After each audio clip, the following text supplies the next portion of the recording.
Good evening, good morning, wherever you may be around the globe, in the chat room, wherever you are. This is Late Night in the Midlands. I'm Michael Vera, and I hope to God that we actually stay up and running here tonight. We have had the power knocked out on us 3 times so far. I mean, if you want to count all the light flickers, we could go at least 6 times.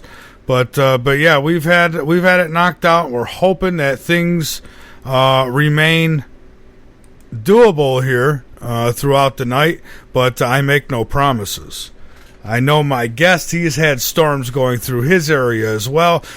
Folks, we have had thunderstorms all frickin' day long. All day long, right up until now, still happening. I just saw the lights flicker again as this thunder and lightning just continues to pound us. The rain just keeps coming, and I'll tell you, it's been an all-day thing. I told Autumn it's time for her to go out in the yard and start the building of the ark. Yeah, that's right, we need the ark. I've seen the water. It's coming. It's time to build. Build it, and they will come. The snakes, the frogs, all of them.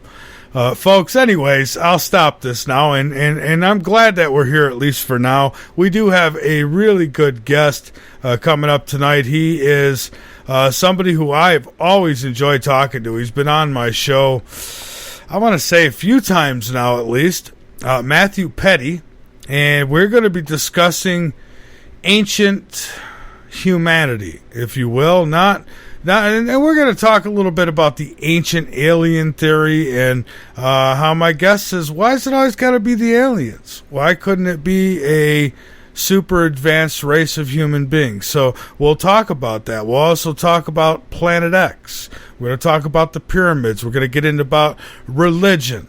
We're going to talk about history and science. We're going to get into all those great topics.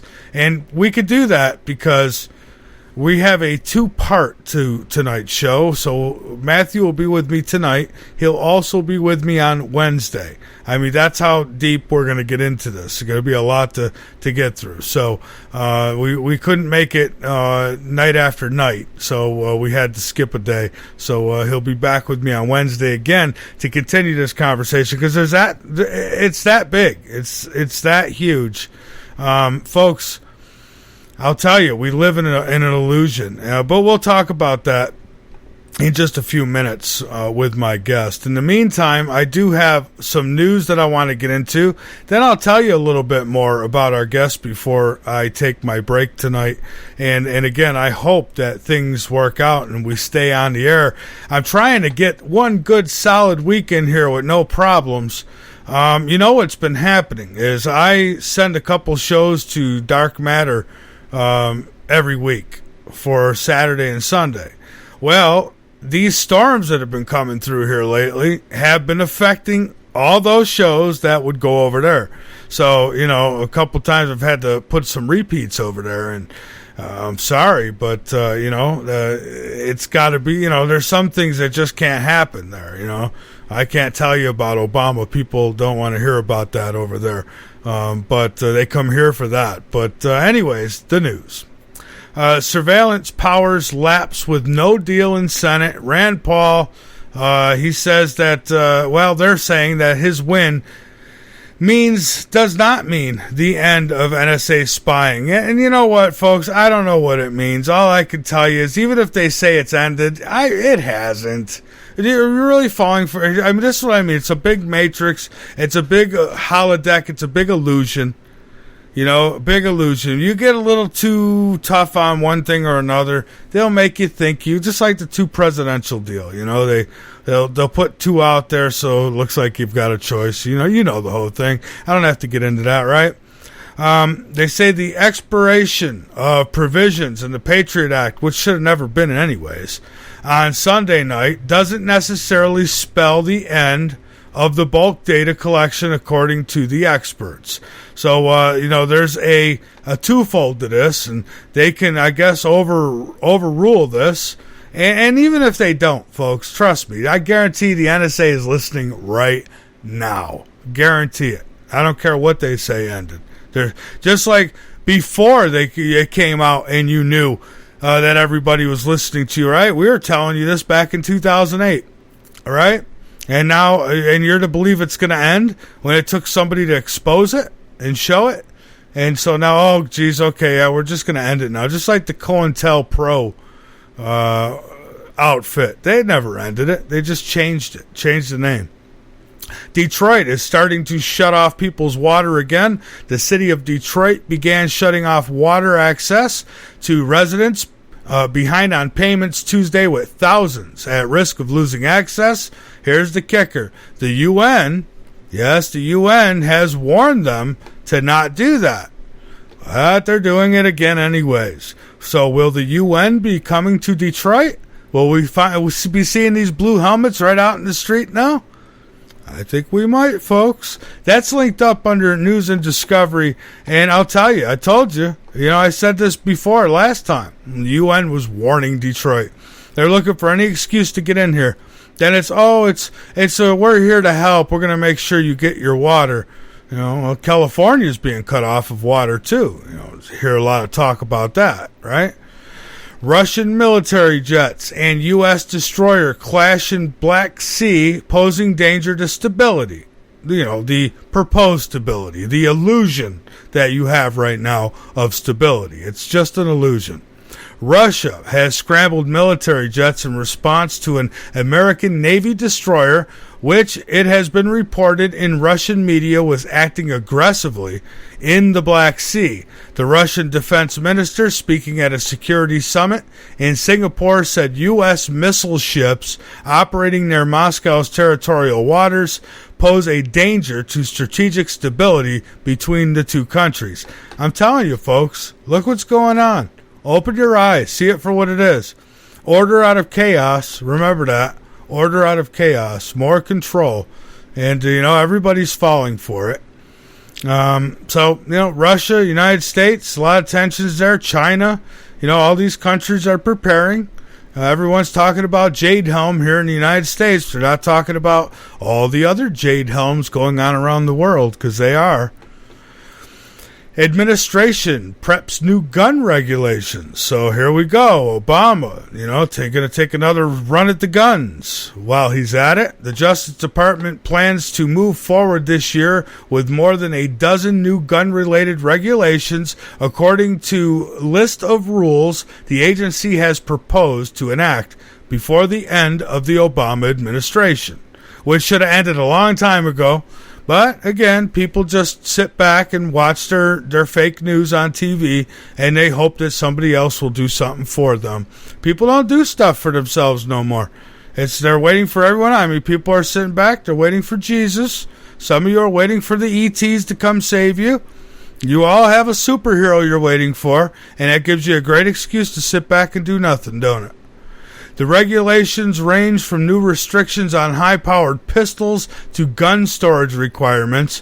Chief among them is a renewed effort to keep guns out of the hands of people who are mentally unstable or have been convicted of domestic abuse. Now, I want you to remember this, because this is going to be relevant to the next story I go through with you. Gun safety advocates have been calling for such reforms since the Sandy Hook school shooting. We don't even need to get into that false flag now, do we? Nearly 3 years ago in Newtown, Connecticut. A place where everybody got their house paid for. It's kind of weird on the same day, too. They say keeping guns away from dangerous people is our primary importance. Well, they have them. Dangerous enough. Well, that's linked up under News and Discoveries, as all of this is. But here's one for you. This goes right along with, now you see, right? You got mental issues. They want to get the guns away from you. And any normal person would say, well, I don't have a problem with that. Well, here, maybe you got a problem with this. A study that has been done says painkillers, anti-anxiety medications are linked to increased risk of homicide.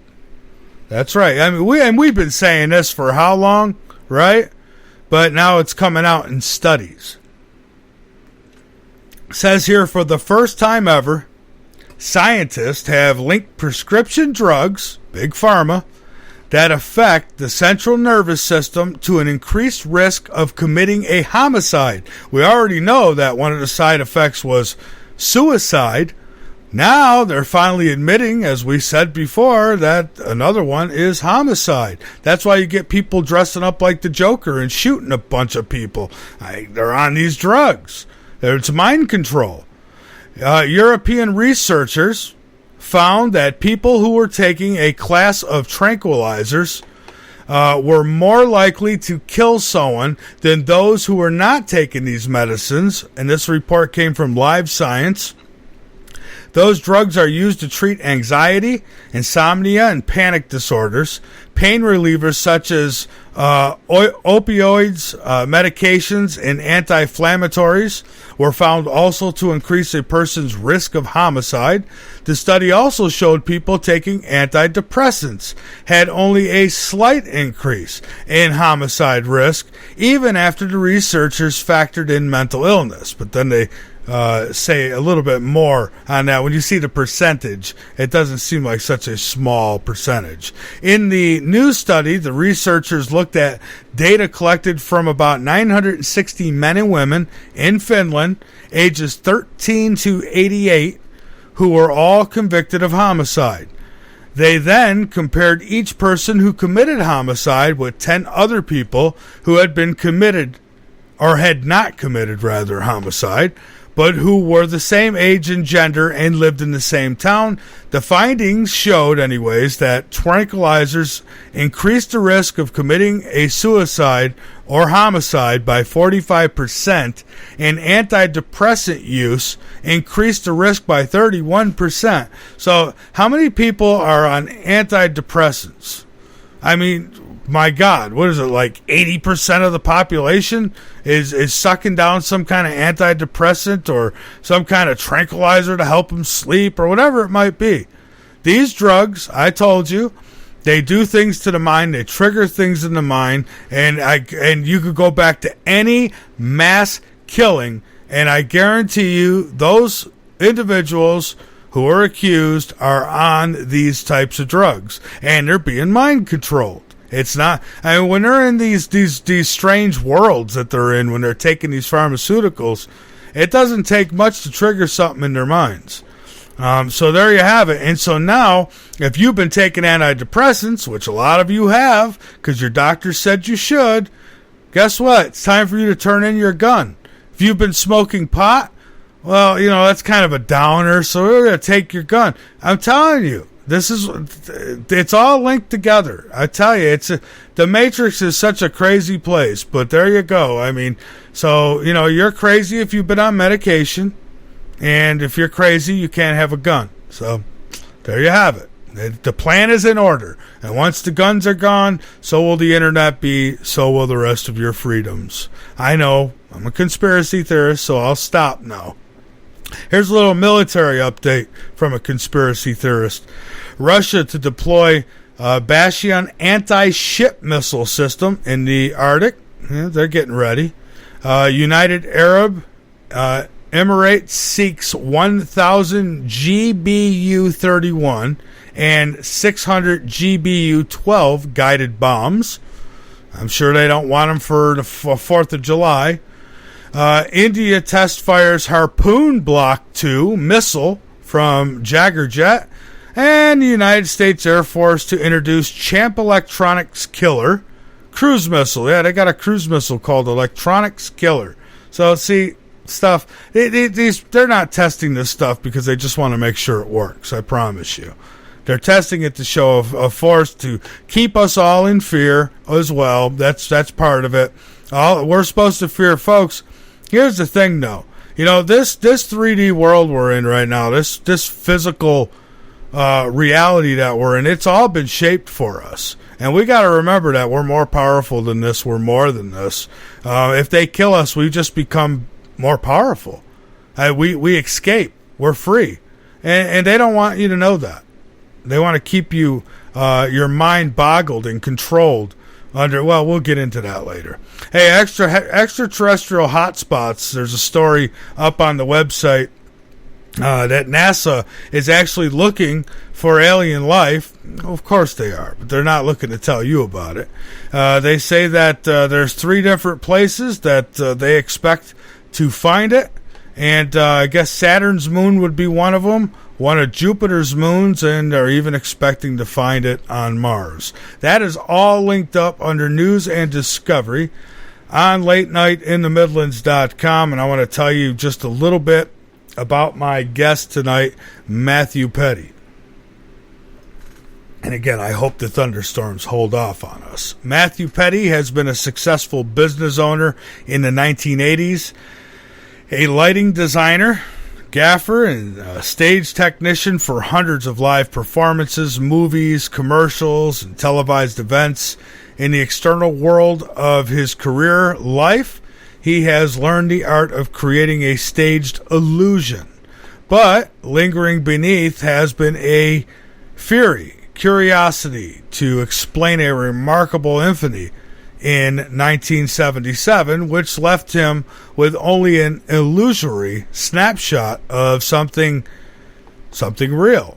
Petti's life has been relentlessly driven by the split-second moment of experience when a flood of information overcame him and connected him to the Christ consciousness, a divine place of wisdom without past or future. Petti's life since has been modeled by the pursuit of understanding the bestowal on that fateful day. For over 3 decades now, Matthew's obsession with the apocalypse, fueled early on by a sense of urgency and desperation, has uncovered a remarkable story. We'll be talking about that with him tonight. Matthew is the founder of 2 Cents Publications and wishes to engage many with his unique perspective. And before I go to this break, I'll say this. Matthew has made a great point in his writings, and that is that, I'll paraphrase a bit here, 90% of the world population is unaware of the ancient mysteries. This 90% will never change their way of thinking as long as the mainstream continues to hijack their perspective and, of course, their reasoning. The human race has been under a spell, living in illusion of a false reality created by a bloodline that has been setting the stage since day one. Tonight, we will speak with Matthew Petti about the true origins of the human race, and maybe we'll discuss how we break this spell and what it all means. And, well, of course, Planet X will come up, as Matthew says that it is a possibility. My guest says yes, Planet X is a possibility, and he will tell us why when we return from this break. And that's not the first thing we're going to dive into, but we will be getting into it. We hope to hear from you all tonight at 803-317-2264. You can also call in using our Skype ID, Late Night in the Midlands. Just Skype us, and we'll bring you on. Not until we get speaking a little bit tonight here. I'm not going to take calls for at least an hour. So, folks, this is Late Night in the Midlands. I'm Michael Vera. We'll be back with my guests in just a few minutes. Don't go anywhere.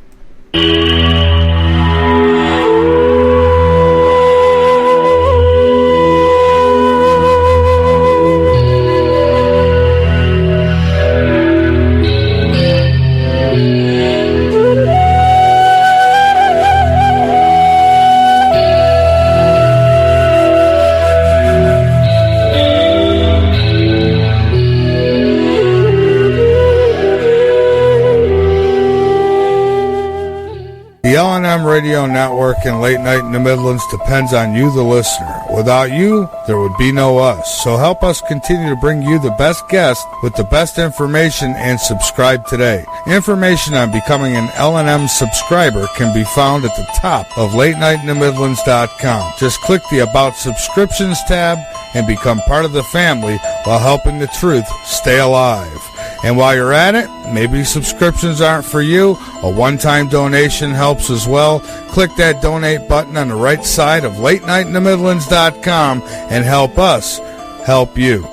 Hello, this is Dick Farrell, here to tell you about OxySilver. Legally available only through CureShop.com and HealthyWorldStore.com. Don't be fooled buying silver products from copycats and criminals. You've heard Dr. Leonard Horowitz and experts urge you to avoid deadly vaccinations and illegal operators selling stolen OxySilver and OxySilver copycats. You've heard experts tell you about suppression in alternative medicine and confusing propaganda in healthcare and the truth movement. Read Dr. Horowitz's book, Healing Celebrations, to learn how miracle healings can be made to happen through faith, prayer, and a pure diet. Get great immunity using vitamin C, D, and OxySilver, Liquid Dentist, GI Flora Pro, a top-shelf probiotic. Use Green Harvest as a great-tasting meal substitute for energizing organic nutrients and losing weight. And Zeolove, and natural clays for detoxifying your body. More advice, all these products and more are available from theCureShop.com. Including OxySilver, the world's most powerful silver hydrosol. Electro-energized to put risky injections, toxic antibiotics, and deadly drug pushers out of business. OxySilver is covalently bonded to water. Unlike any other silver product using the frequency of chlorophyll 528, what Dr. Horowitz explains is pure tone love, the universal healer. NASA originally developed covalently body silver hydrosols to keep astronauts healthy in space. Dr. Horowitz added the 528 frequency to NASA's formula and more. OxySilver works three ways to electrocute dangerous germs better than anything, far better than all leading silver products, and without any risk. OxySilver oxygenates and resonates with 528 for faster healing. So help save lives, putting drug lords and criminals out of business, and keep the LNM network broadcasting. Register for our free cooperative at healthworldaffiliates.com/4948. That's healthworldaffiliates.com/4948. And buy OxySilver and other great products in package specials at great discounts from theCureShop.com. Buy OxySilver, GI Flora Pro, Green Harvest, Zeolove, and Love Minerals at great discounts at CureShop.com. That's CureShop.com with two P's. CureShoppe.com. Or call toll free at 1-888-621-7611. That's 1-888-621-7611. Do it now. The LNM Radio Network offers a moderated chat room at www.latenightinthemidlands.com. Just click the chat and listen page from the drop-down menu at the top of any page on the website, or click the Listen Live button at the top of the homepage at www.latenightinthemidlands.com.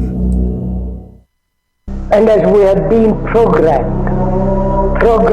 mentally, intellectually, one must be aware of this being programmed like a computer. Programming that we are constantly assaulted by throughout our life conditions us. It programs us to a particular worldview. The project is literally the secularization of the world. New secular or worldly order. A new study says the news media have been pushing a gospel of godlessness on the American public. Because this media is here and designed to make sure that they ask no critical questions. To make sure that the only thing that they are concerned about is having a good time. And so that is why today, one of the struggles that you have as young people, that when you want to do different events and you want to talk about real issues, you have the struggle of many of your peers who've been so conditioned in this matrix that they would rather party than listen to the truth. They would rather party and shop and go to the mall than to stand up for issues of justice. They're stuck in the matrix. But you have the responsibility of helping to wake them up. Now, how do we know that there's a God? After having been thoroughly brainwashed. And how do we know that there's a creator? You want the truth? Late Night in the Midlands knows you deserve it. That's why we make it easy for you to listen at www.latenightinthemidlands.com. Go on over, become a member, be informed, and by all means inform others. Folks, we're not your average radio show. We cover everything. Late Night in the Midlands on the LNM Radio Network. folks, consider this. We are back. This is Late Night in the Midlands. I'm Michael Vera. My guest tonight is going to be with me here in just a moment, Matthew Petti, and we're going to be discussing some ancient history with you and some theories and really blowing some other theories, in the mud where they belong, I would think. Folks, the call-in number when we take calls later on is located on the website at latenightinthemidlands.com. You can find it there. It's I know it's on the chat and listen page, and you might even find it on the homepage. But I know it's there. And for those who want it, write it down, 803-317-2264. That is the number for Late Night in the Midlands. I know sometimes other shows are on and people keep calling this number, and folks, I'm not here. I don't sit here at this phone. I'm telling you. So it's only used during show hours. So anyways, the website is latenightinthemidlands.com. You all can become a member, be informed, and by all means, inform others. And just waiting for Matthew to get on the line here with us. And as soon as he does, we will get things rolling. If he don't call in a minute, maybe I'll give him a ring. So yeah, we're going to discuss Matthew's books. We're going to discuss the world population and how so many, 90% really, are under mind control, under an illusion. I mean, and it's an illusion that has been operating since the beginning. And so we'll be discussing that, and I'm looking forward to it. All right, maybe I'll give him a ring here. Hey, who knows? His power might have got knocked out on him. I hope not. So let's see here. Let me give it a shot, and I hope it works here. Sometimes you get surprised with these things. Thank you for calling 2 Cents Pro. No, that's not going to work. All right, so he's going to have to call me. And all right, well, again, we're going to discuss, we're not just going to be here discussing religion. We're going to talk about some science and some history as well once we get things rolling. And by the way, we've linked up on the website an interesting series of videos. I think they're called the holographic illusion or something like that. I don't know. But I got to watching those, and I'm thinking, I agree with about 95% of it. And it's like, wow, this is what I've been saying all along. I mean, people, I look at, I won't say religion so much. Religion's a whole nother ball game, but stemming from the so-called biblical text, I see it as a playbook, folks. If you want to know what's going to happen next, you could probably pop open the Bible and you could find it. And some would say, well, yeah, because it's God's word. I'm telling you, I think, personally, it's because those are the parts that have been, that's the playbook. That's the plan. That's man's got it all laid out for you right there. And I think that what was maybe God's word, a lot of that's been twisted around. We'll talk about that tonight. And I know that makes some people angry. They don't like to hear that. They think, oh my goodness, they're going to be anti-God or anti-religion. Anti-religion, yes. Anti-God, no. I have nothing against religion personally. If that's what you choose, but you need to be able to go outside of that. You got to understand, and look at the facts, the things that we can prove right now that really go against a lot of what people have been taught. And so, again, Matthew will be laying it out here, not only tonight, but he'll be back with us on Wednesday as well. And it's not just against religion. We're talking about science and the whole 9 yards. But I think it's pretty interesting stuff. I think you've got to open your mind and go outside the box. You can't just let yourself get boxed in because somebody said this is the way it is. Folks, what happened to proof? I think there was a time when the human race knew the answers, knew the truth, that we were connected to that other realm, that in which some cases only certain psychics now can connect to. I think that was all natural at one time, and the illusion has taken over. But speaking of illusions, it is no illusion that I believe my guest is with me now. Matthew, welcome to Late Night in the Midlands. Hello there, Michael. You won't believe this. You will not believe it. I was listening to you about 25 minutes ago, and you were talking about how you hope that nothing happens while, technical-wise. And, you've been having power failures. And guess what? As soon as you said that, the power went out here. I'll be, and I was thinking that's what happened, too. I hope I didn't do it because I was thinking about it. It was all your fault. I'll tell you that right now. It was all your fault. Wow. No, actually, and I'm trying, and I can't understand why my network connection isn't. It really doesn't matter, but because I can hear you. I just don't have as clear a microphone because I'm talking on my cell phone with very limited reception. So let's just hope that works out until this resolves. It looks like this is resolved here. Okay. I guess you're live, so everybody's hearing me talk to myself. Yeah, we're live, and I'm being told that you're a little muffled, but not bad. Well, I have another. I think I can get back to you on the other communication means here. Let me see if it's going to connect. If it does, I'll call you right back on that. But if it doesn't, I guess I'm going to be stuck without like a dog without a bone here.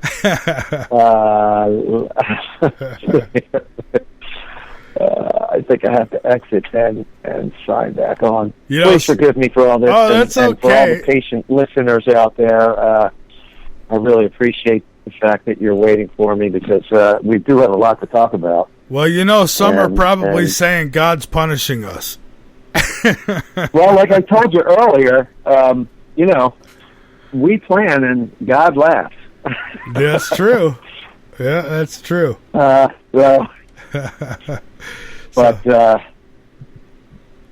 all right. Well, I mean, the good news is that nobody can fire me. So whatever we got to do to get it right. I'm patient.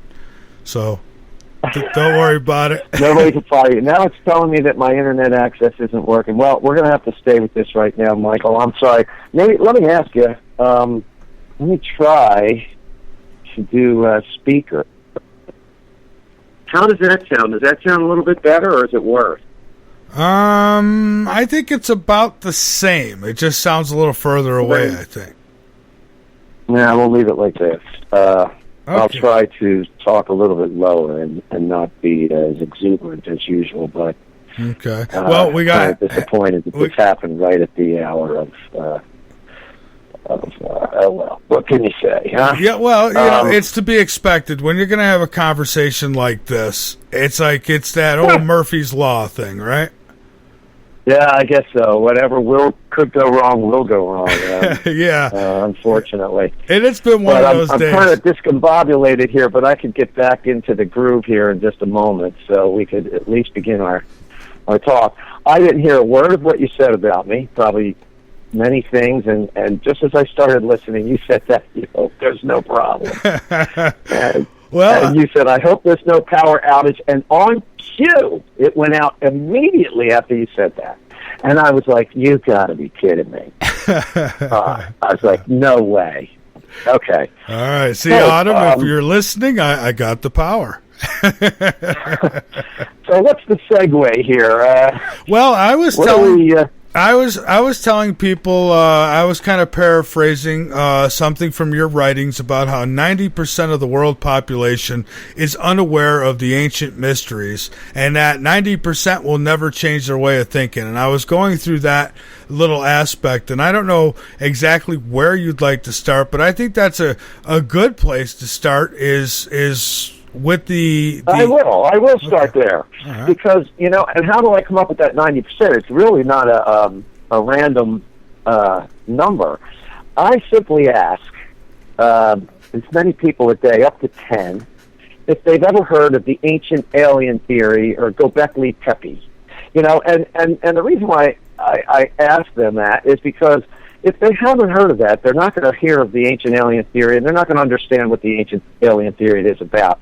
And I ask random people that I don't know, who don't know me, now at the grocery store, do you ever hear of the ancient alien theory? And believe me, it's 1 out of 10 at best. Sometimes it's a little more, but if you do 5 days in a row, it's about 9 out of 10 that have no clue. When I ask them if they've heard about the ancient alien theory, I'm like, you're kidding me. You never heard that? I'm amazed. So there's 90% who are unaware, and they subscribe to the religious, historical, and scientific dogma. And believe me, there are dogma in all three of these conducts. It's not specific to religion alone. And what we get out of this is that the authoritative persuasions on human thought is so overwhelming, because once people believe something, then they look to the authority for their support. And so no matter what you do, all institutions are built upon the wealth of general acceptance. And you know, it's easy for any major institution to be the proclaimed holders of truth. And we've got the scientific institutions who will disregard all these ancient mysteries that, Graham Hancock and many others have uncovered for us. And they'll just totally disregard it in their assessments.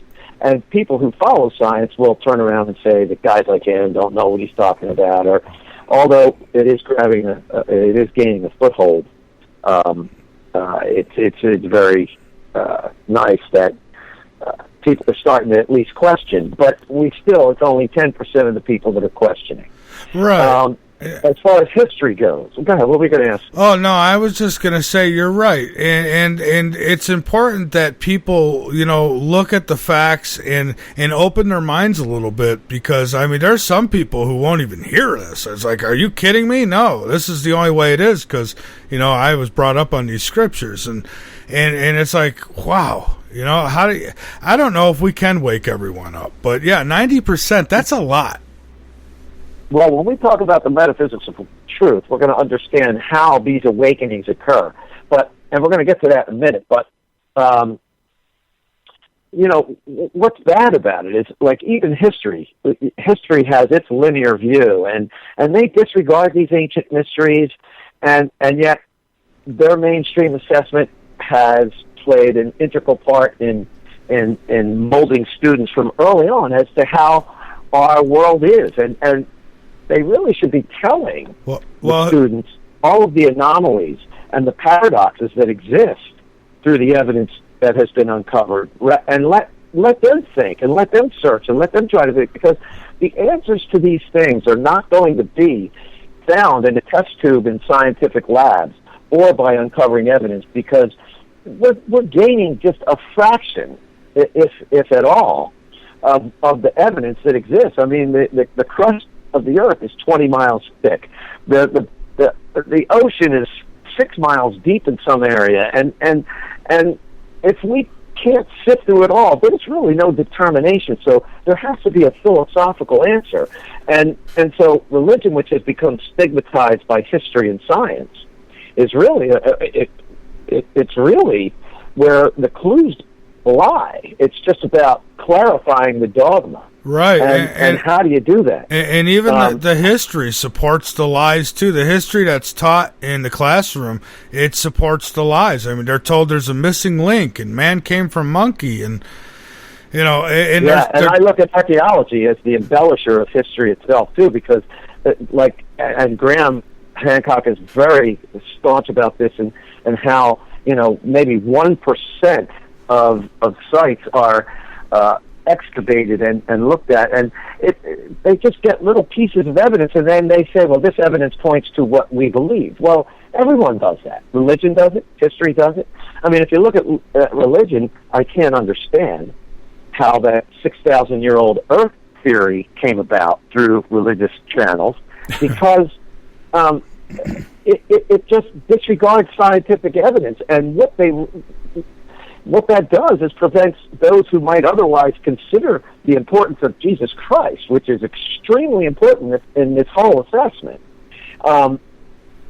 They won't even look at it because of the belief that there's a 6,000-year-old Earth. So then that means that the rest of your theories are false. So I don't even know who began that idea and why. It seems like there's just other forces at work here, and we will get into that as we move on. But even science, they continue to say that the evolution theory is exactly that.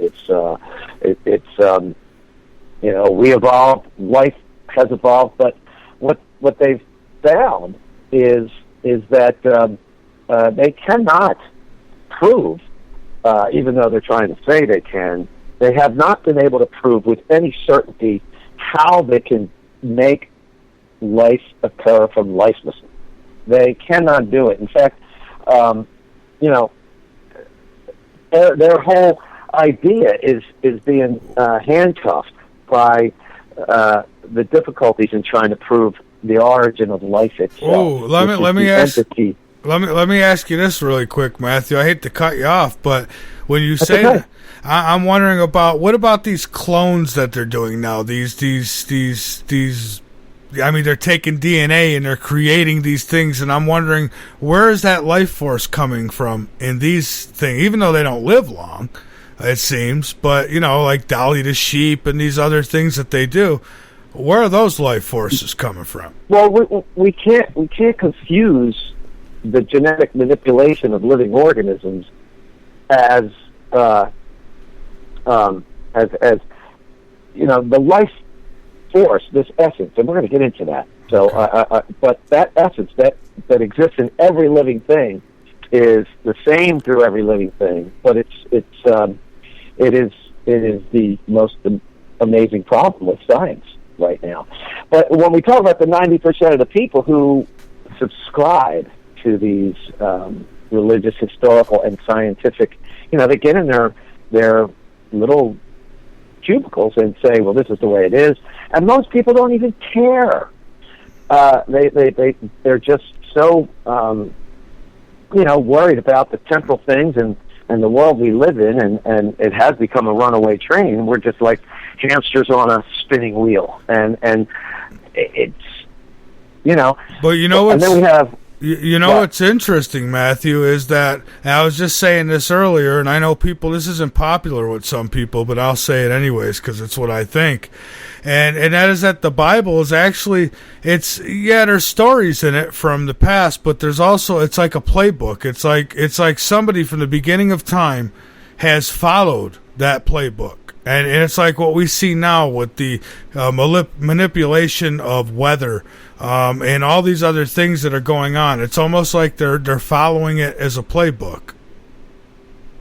It's interesting, but I think I might be able to shed a little bit more light on that as we move on here. But what I found is that there's 10% of the people who remain who are aware of these glaring ancient mysteries and anomalies.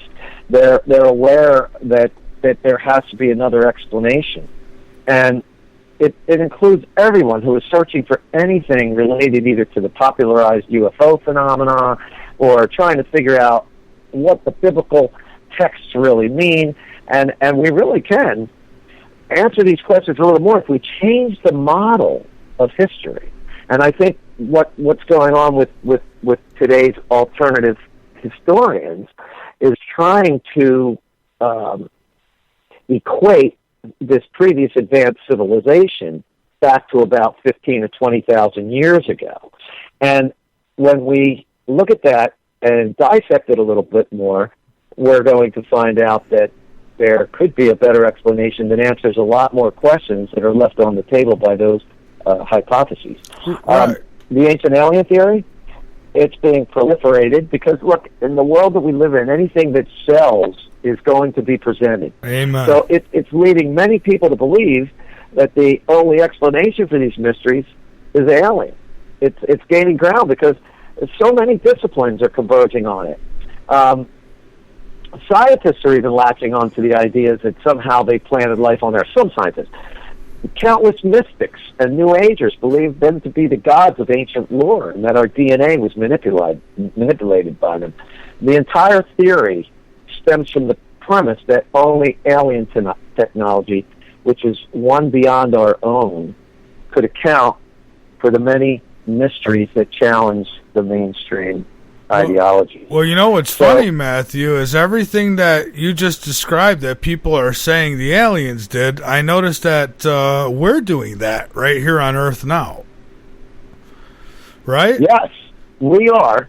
And we have to look, as soon as we understand that the truth about ancient mysteries is that they were the result of lost human potentials, and even though it's hard to try and prove that, or though it seems it's hard to try and prove it, we can, and that's what we're going to get to tonight, I hope.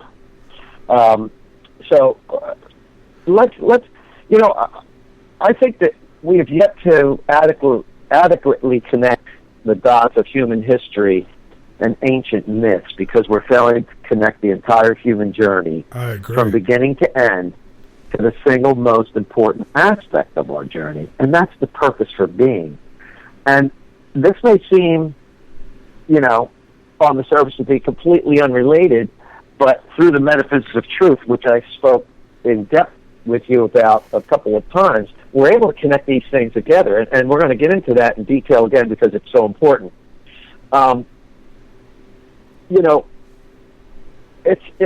My book, Alpha to Omega, Journey to the End of Time, is a tagline, and it says, has a tagline, and it says, awaken to the inherited assumptions that shape our destiny. And what we're going to see here now as I get into the metaphysics of truth is how our choices create our destiny. But our choices are based on our assumptions and our beliefs. And from that simple premise and two other important principles of truth, which are easily seen but unobserved, we can connect a lot of things together. And amazingly, you had told me earlier that you thought that from the stuff that you read from me, and I took it as a great compliment that you said that I seem like I'm awake, and that's extremely special to me to hear you say that. Well, and I think that I was just going to say, and I like what you just said too, that we make we make these choices, and we make these choices based on an illusion that alters our perception.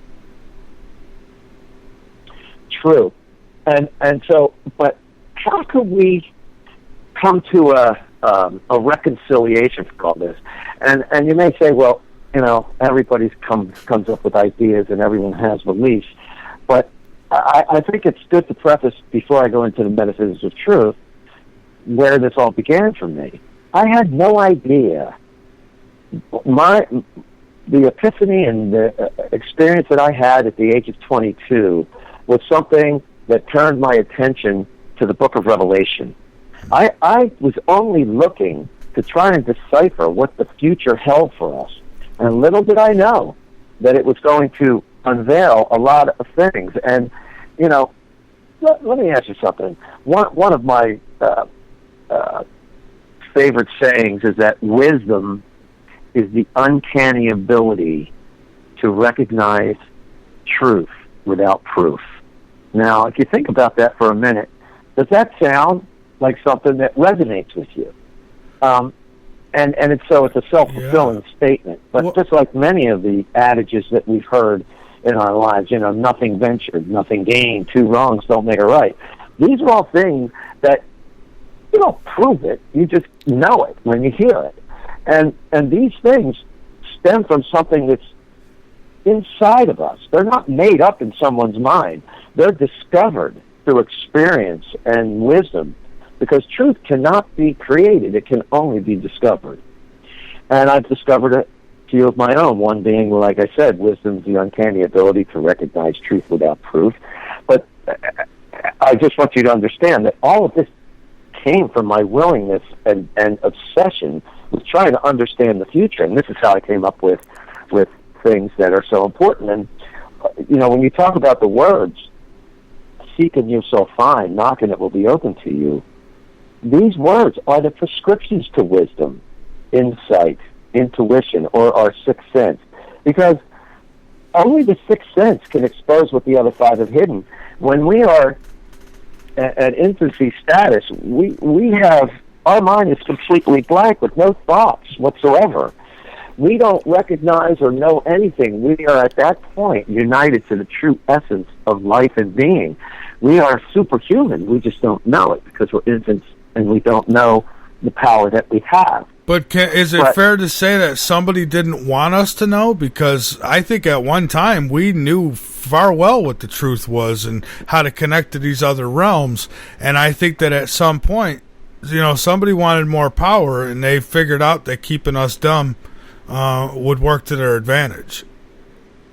Well, that's true to a large extent, and it's also because of the nature of the system that we live in. It's all about selling. It's about, we can't complain and say that the woes of our world and the woes of society are because of them, because it is really a collective expression of the things that exist in each and every one of us, our temporal concerns, our the way it works. We have to go to work. We have to do what we have to do. We have to make money, and we're all part of the complacency, and the negative things that are shown inside this world. But I don't want to get too philosophical at this point, but because just remember that meditation is something that people say that they do to get themselves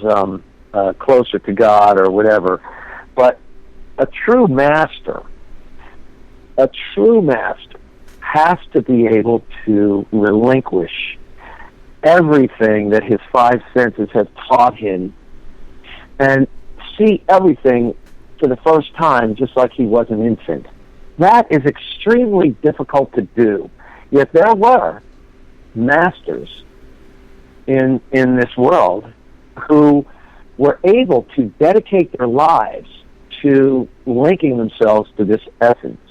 And and you're so right, Matthew. Because even for me, I try to be as fair as I could be, and I'll tell you, it is hard sometimes to keep belief, because there's things you believe, and then there's things you feel, and either one of those things can throw you on the wrong track. You've got to be careful, and so I try desperately to keep belief out of what I do here, and what I feel. Now that's another ball game, because a lot of times what you feel is sometimes true, but how do you how do you divide the two? So yeah, it's rough. It is rough to stay on the straight and narrow, because we've been brainwashed since we were babies with stuff. We've been told you can't do this, and that's not real, and don't know this is how it is, and it's hard to break that. It really is. But the work that you're doing is certainly, I would call it, wake up rehab.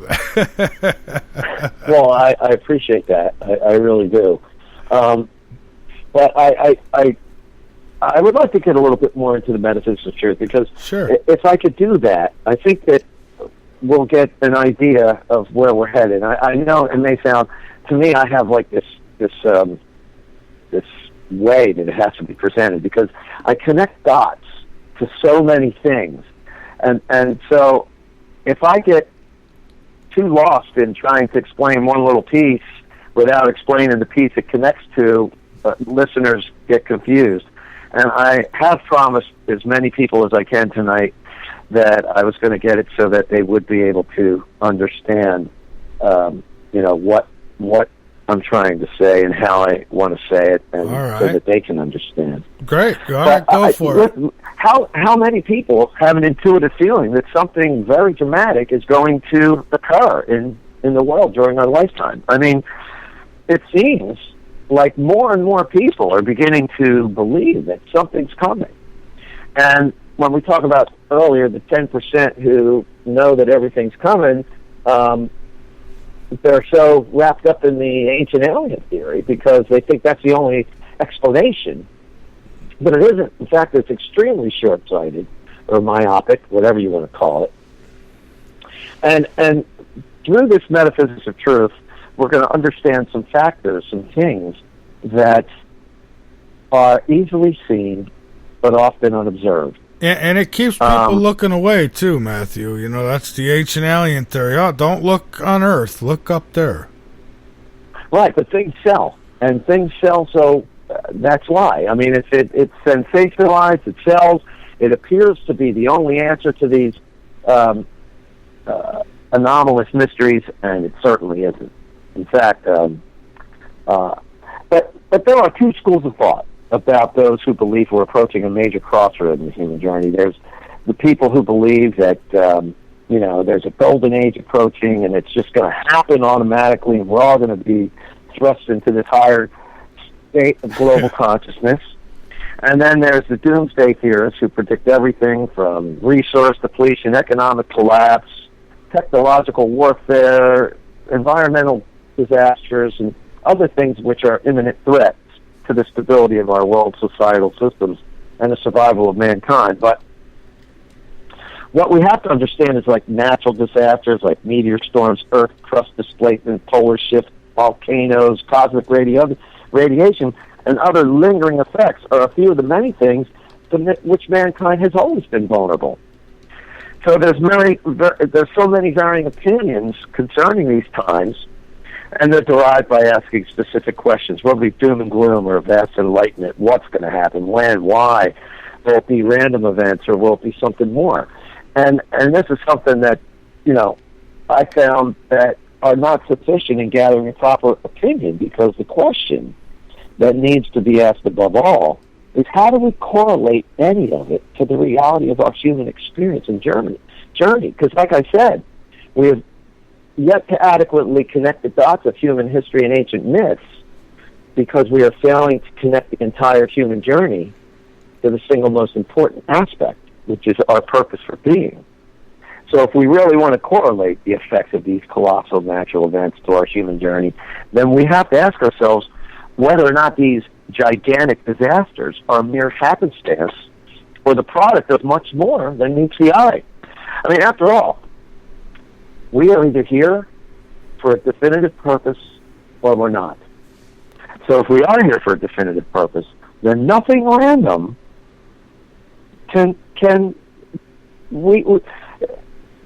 nothing, natural disasters have to be explained as something more than random, because nothing random can destroy us. So why would, so we just have to change our perception of things. And in my journey, I found revelation to be much more than prophecy.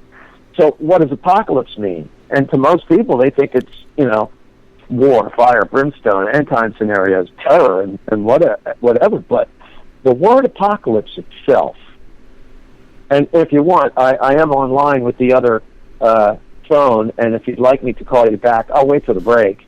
At least you'll get a clearer. All right, I'll tell you what. Why don't we do that? Let's take the break, and then we'll come back. And when we're on the break, you'll probably be calling me back at that point. So just keep. I'll call you right away. Okay, and don't talk yet, because we'll be on break. So I'll get you as soon as we come back from it. All right. All right. All right, thank you very much. All right, folks, Matthew Petti is my guest, and he's going to switch back to his other line now. I told you, we've had storms here. He's had storms there. It's, thankfully I haven't gone back out, but I got knocked out 3 times tonight, and I had to keep loading the board back up for tonight's show, and I said one more time, and I was ready to call it off, because it takes a little bit for me to load everything up and get everything where I need it. I don't have to get an uninterruptible power supply. That's really what you have to invest in. Yeah. And I got to get one too, I think. Yeah, exactly. I need to be friends with Tesla. He would have hooked me up. Well, folks, hang on with us. All right, I'll call you right back. All right, thank you. All right, folks, this is Late Night in the Midlands. I'm Michael Vera. We'll be back in just a few moments. Don't go anywhere. By the way, call in. I guess give us about another half hour when we get back, and then we'll take calls if anyone wants to join us at 803-317-2264. We'll be back. Hopefully the reception's better.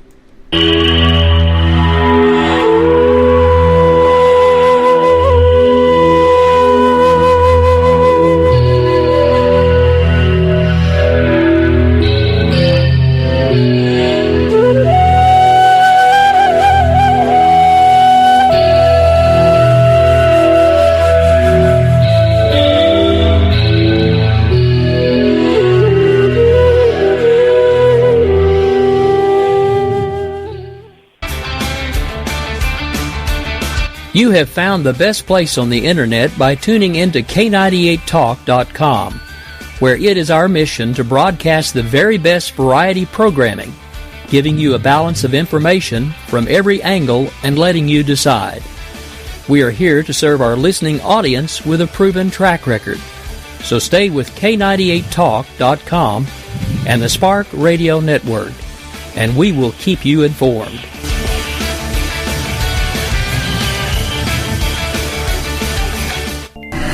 Hello, this is Lisa Marie, here to tell you about OxySilver, legally available only through CureShop.com and HealthyWorldStore.com.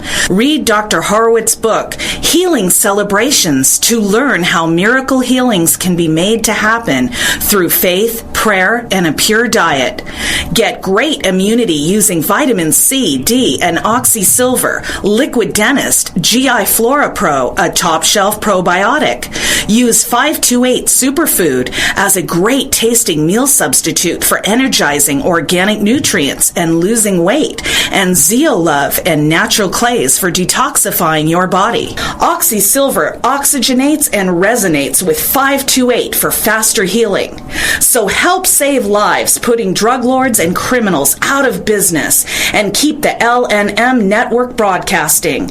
Register for our free cooperative at healthyworldaffiliates.com/4948 and buy OxySilver and other great products in package specials at great discounts from theCureShop.com. Buy OxySilver, GI Flora Pro, 528 Superfood, Zeolove, and Love Minerals at great discounts at CureShop.com. That's CureShop.com with 2 P's. Cure Shop. Or call toll free at 1-888-621-7611. That's 1-888-621-7611. Do it now. It's the middle of the night and there's nothing much to do.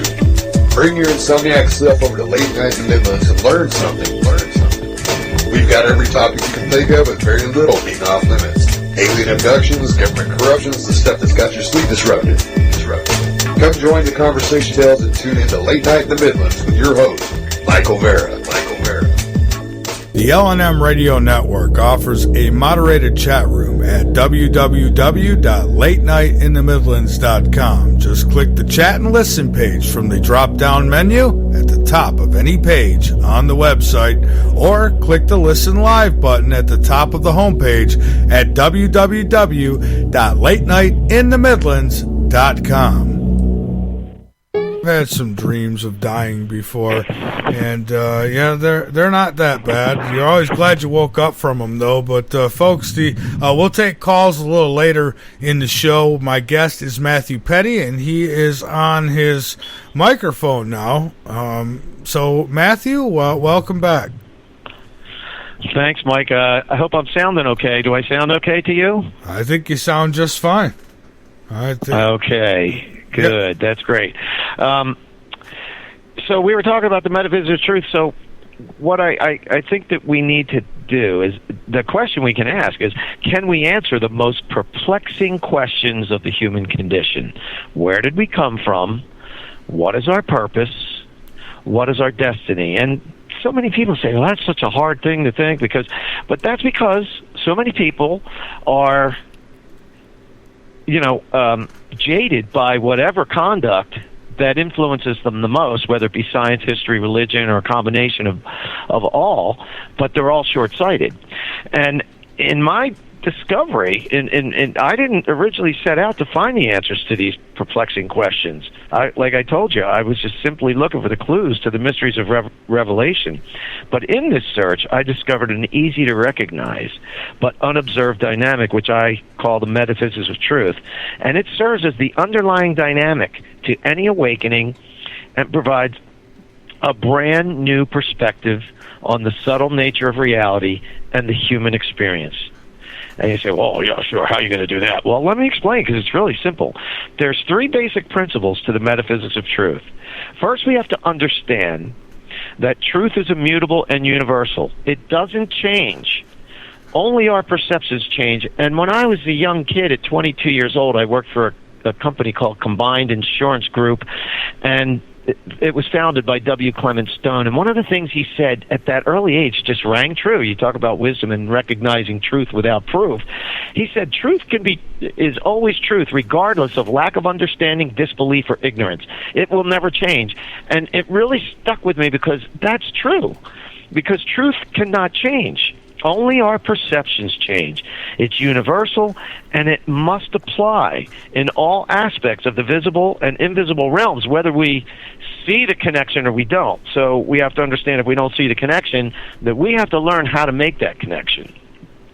So that means from the microcosm to the macrocosm. If you decide that something is true, then it must apply in all aspects. You can't say, well, we got different laws for this and different laws for that. No, that's based on your perception. So that's what we have to understand, that truth is immutable and universal and it doesn't change. The second important principle to the metaphysics of truth is that there is an unbreakable conduit between past and future. Our future is not predetermined, and it's not randomly determined. Like we had said earlier, we have to prove that if we're here for a definitive purpose, that nothing is random could destroy us. We have to understand that our future is determined simply by the choices we make, which are governed by our beliefs. So we can say with certainty that the inseparable bond between past and future is the cause and effect of our beliefs and the choices influenced by them. I mean, how many times have we heard we create our own destiny? We know, we've heard it a million times. We know it's true. Yeah. But let's give you a quick example. Let's suppose you believe you can fly and jump off of a bridge. You're gonna find out real soon that you can't do that. The answer is obvious.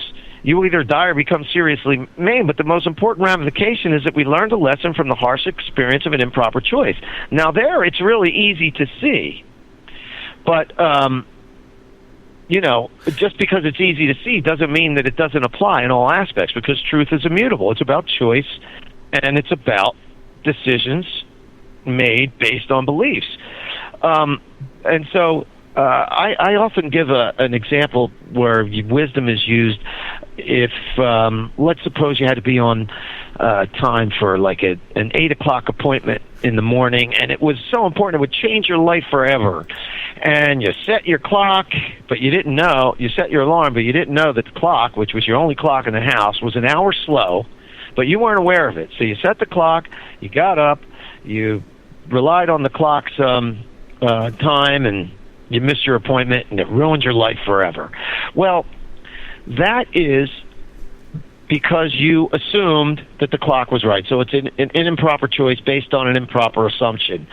But there is a time when, let's say that's happened, and you'll be looking at your clock, and you'll say, that thing says 8 o'clock, but I'm pretty sure it's 9 o'clock. And where did that come from? It comes from within. It comes from that ability to look, but it doesn't happen if you don't look for it, if you're not willing to accept the hunches of your wisdom. You have to say, well, this tells me that, but, oh, no, that can't be true because of what all the science, religion, and history says. You have to be willing to accept the hunches of your wisdom and then investigate them further to see if they're true.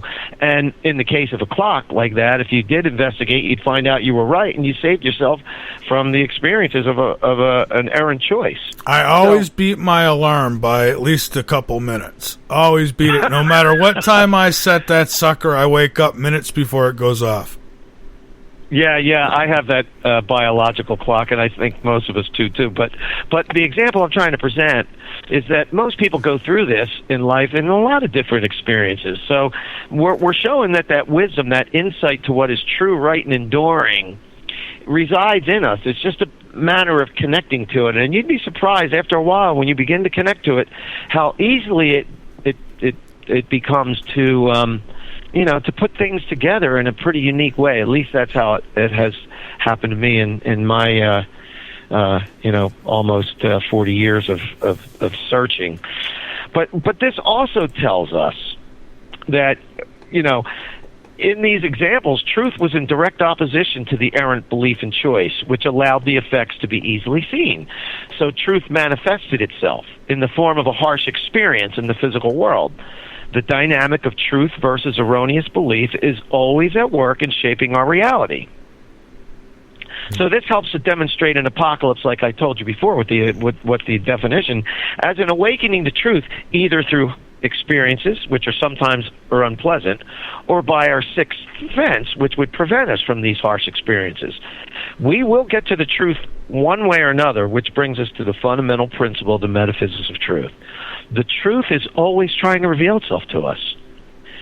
The inseparable bond implies that every action has a consequence, and the consequence is truth's incessant nature to be made manifest in this physical world. Because how else are we going to learn in a physical world of five senses? Yet we seem to relate these experiences to random events or oh yeah, I made the wrong choice and that happened, but that's why it happened. But it goes much deeper, and most people don't really understand that. I mean, we have to understand that knowledge is power. We know that. We could travel anywhere in the world in less than a day, speak to anyone in the world. I'm speaking to you at the speed of light right now. We could build... Well, go ahead. Oh, I was just going to say that, I was reading where that if we were to be able to slow our molecules and our atoms down, that we would actually become see-through. And I understand now they're doing experiments where they're actually able to do some form of teleportation with certain objects. And I'm thinking... okay.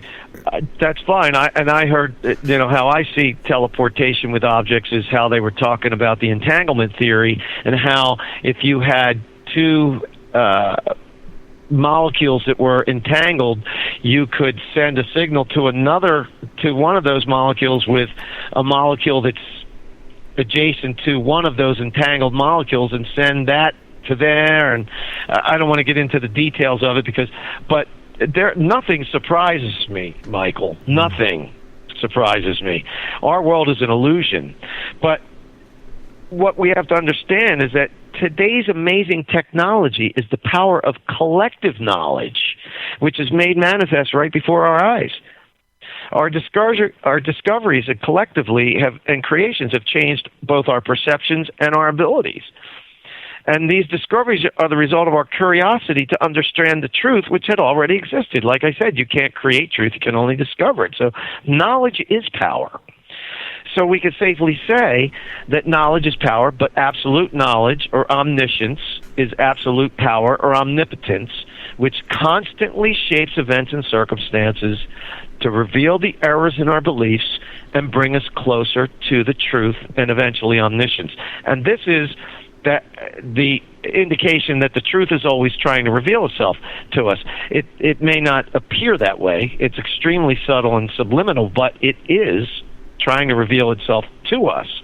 And then from that, we have to understand that if we could consider altering our perception of cause and effect by realizing that our human will is based on incomplete knowledge and inherited assumptions, but our internal essence is all truth, and its will is to be made manifest perfectly through us, no matter what it takes.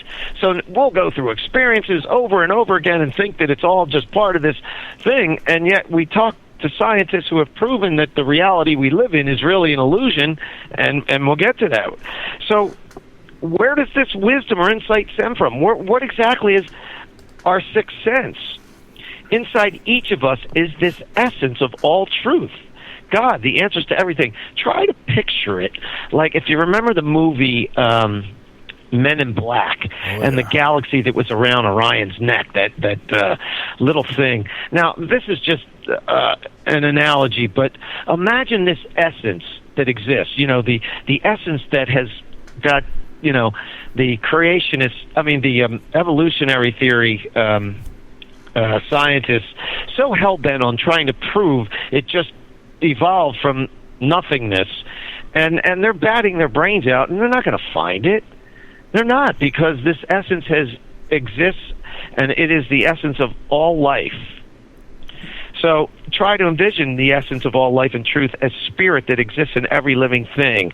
And it's an infinite and infinitesimal furnace of power or omnipotence that incessantly manipulates matter to create vehicles of life for one reason only, the sole purpose of becoming completely and perfectly expressed in the physical world. And if you look at all the rest of nature, we say, wow, look how beautiful nature is. Well, that's because it's working through those limited creatures without thought or individual will.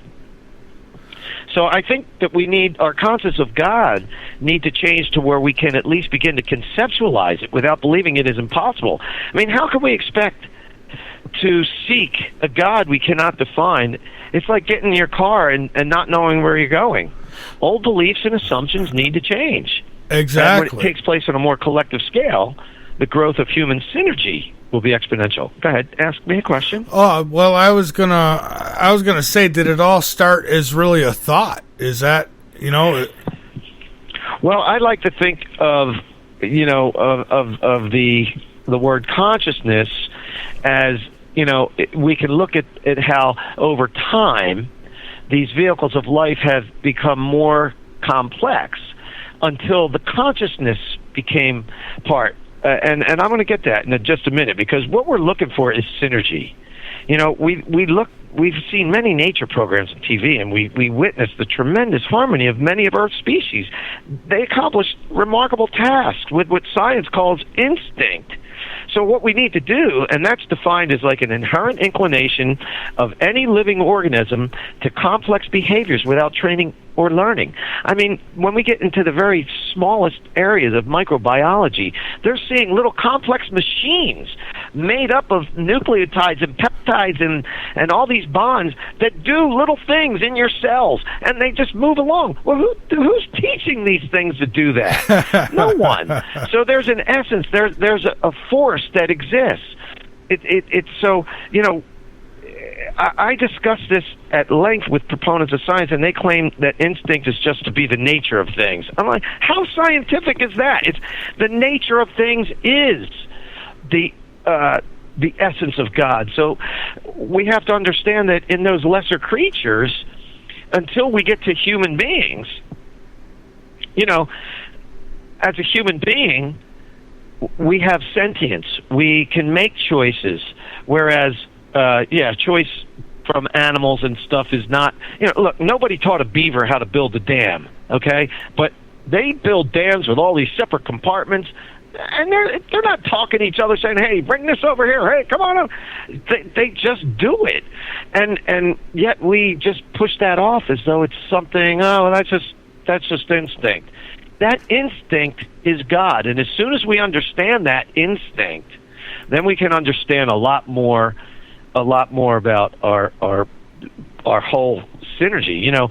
We have individual will, and our individual will is the only thing that separates us from the animals and prevents that collective synergy. However, even though that collective synergy is interfered with by individual will, the conundrum is that no matter what, only through individual will and a collective agreement can we finally rise to higher realms of potentials that would exist collectively. In fact, our world is a reflection of our collective ignorance, not ignorance, but our collective confusion, because there's a lot of positive things in the things we believe in. This isn't to say that all the things we believe in are wrong. It's just to say that what we need to do is unite along these lines of conduct so that we can understand real. Now, what I want to be able to demonstrate, can we demonstrate that every single choice in the world, no matter how trite, directly affects the dynamics of reality and the future events of our planet and humanity? Well, if we can agree that it's true that our belief in subsequent choice create our destiny in our previous examples on an individual level, then it must work on every level and throughout all the visible and invisible, because truth is immutable. Right. So if it does, then what that means is that the collective consciousness itself is a very real and powerful entity, just like it is in the lesser creatures. It's just that to demonstrate how that enormous collective consciousness influences the very nature of reality through collective choices, we have to consider the near infinite number of possibilities that exist through that immeasurable amount of combinations of possible choices at any given moment. If you take 7 billion people and you take any combination of choices, now, of course, there are people that have more knowledge and their choices mean a lot more than yours or mine, who are just making choices as to whether to make a left and go down this street or make a right and go down this street. It still affects our reality. And every trillionth or second or less, the possibilities are almost endless, because the possible combination of choices is not decided until the very moment they're acted upon. And so if we take a brief, our future is constantly being written and changed, because reality and future is in a constant state of flux. So when we talk about the illusion of reality, well, just because it appears static, it's really in a constant state of flux. And when we look at quantum physics, we look at the evidence of quantum mechanics. They've come up with discoveries that seriously question the very nature of reality.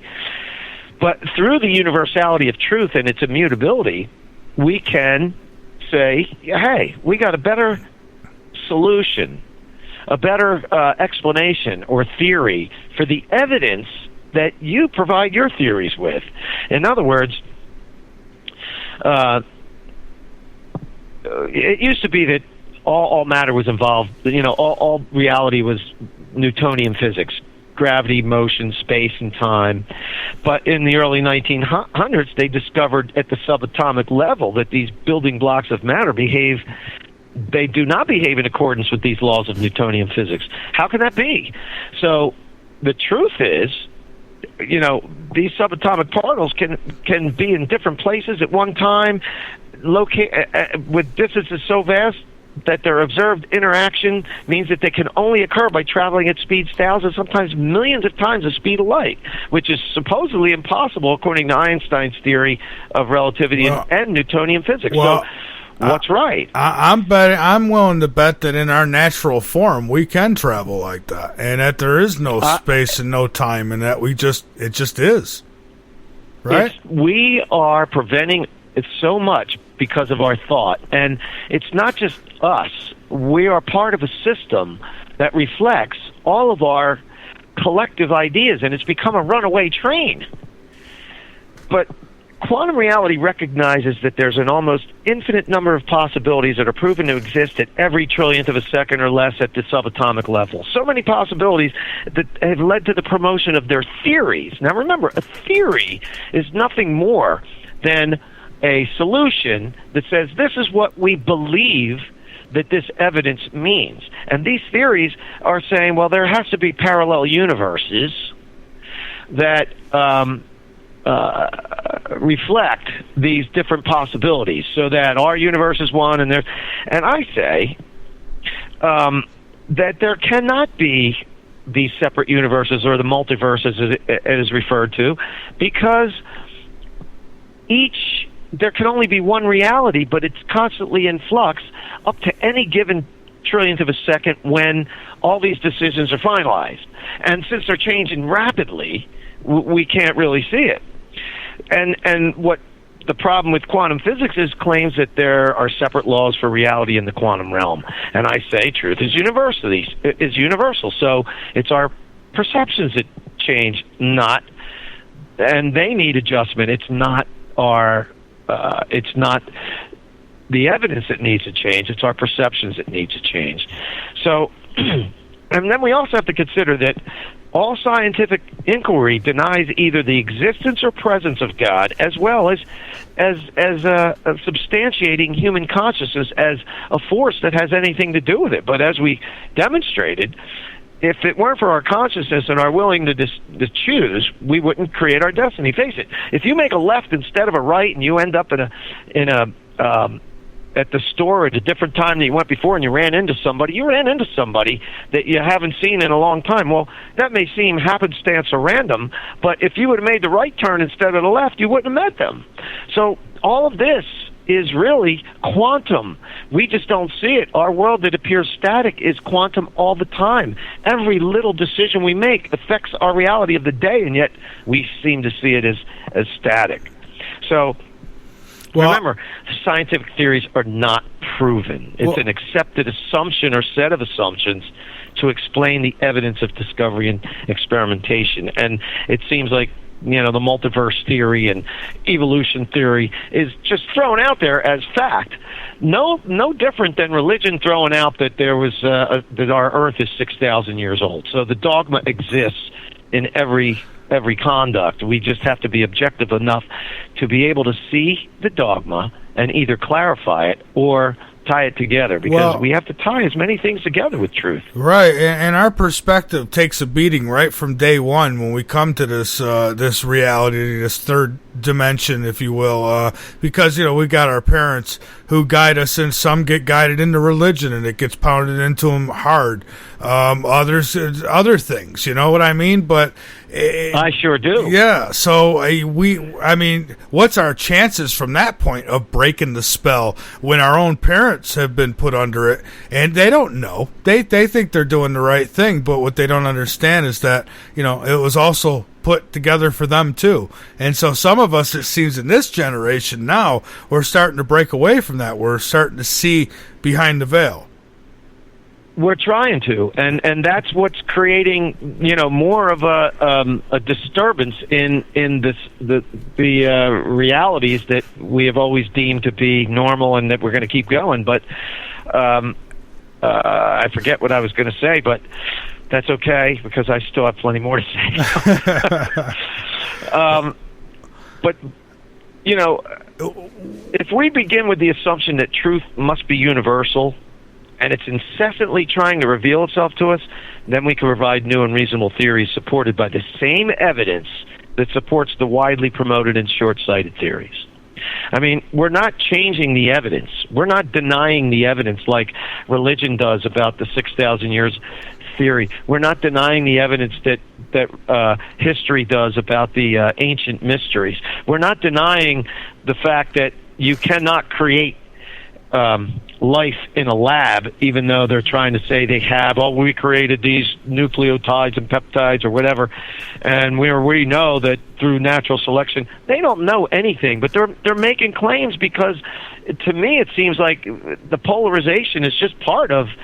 Look, a scientific institution, the Smithsonian Institute, and all these major scientific universities have got so much money funded to them for their research. Don't you think that they would fall apart as soon as they admitted that they were wrong about something? So they have to keep promulgating the BS along with the truths of their discoveries, just like religion promulgates its BS along with the truths of its discovery. And history, well, we're going to get to that in a minute, about how history and religion really began as the same discipline. Yeah. But I really want to finish with the metaphysics of truth, because what the discoveries of quantum physics reveal to me and through the people that I try to explain to is that truth's immutability. The simple truth that the world we deem to be real is only an illusory snapshot of an ever-changing reality. There's only one reality with myriad possibilities at every trillionth of a second or less. So there's no parallel universes. There's just one. And if we add the easily observed principles that I spoke of with the metaphysics of truth, we see reality as the product of the delicate balance between two forces: the power of collective human will born of short-sighted beliefs, and the power of truth's inherent nature to become perfectly expressed. And these are major forces that underlie all of reality, and yet we don't see it. It's so sublime, yet it is so evident. So all the answers rest on the most important principle: the truth is always trying to reveal itself to us. The reality we see and believe to be real is an illusion that constantly changes. Imagine if we put our human development time in a time-lapse photography, we would see the world change right before our eyes. It's the time constraint of our perception that prevents us from seeing this. Right. And think about this as well. I mean, all things outside of nature begin as an illusion or a vision in someone's mind. The metaphysical process is such that humans create things by the manipulation of the physical realm through thought and processes, which are also developed by the mind over a period of time. It's still metaphysical. We've reduced and simplified those processes over the millennia, but we still fail to recognize the actual mental manipulation of our world. Someday we will attain this superhuman ability where we'll take the crossover to be this fantastic collective ability to do things with just mental manipulation. We'll reduce these steps to just mental thought, because that's all it is to begin with. We're just not realizing it. The things we would deem miraculous today are really the expression of a future reality that we cannot see. That's a quote of mine, but I didn't make it up. I discovered it. Okay? So, what would a person that lived 2,000 years ago view today's technological world? They'd view it as miraculous. So, right. I spoke early about the absolute power of an infant, being, it has the absolute potential, but because of no knowledge, it cannot enact. But a true master is one who sheds the reality of those senses and becomes like an infant and linked to that essence again. That is not easy to do, and there's only been a few masters. But this is going to help us understand the Christ principle, which we'll probably get to on our second day or maybe our third next week. I really appreciate that you're going to keep me on for several days to talk about this, but so we have to understand this. I'm trying to express a different way of looking at it so that we can turn around and show that this model that I'm going to present to you is more possible than we had ever imagined, and that it may be providing us keys to unlock the secrets that we've been trying to figure out.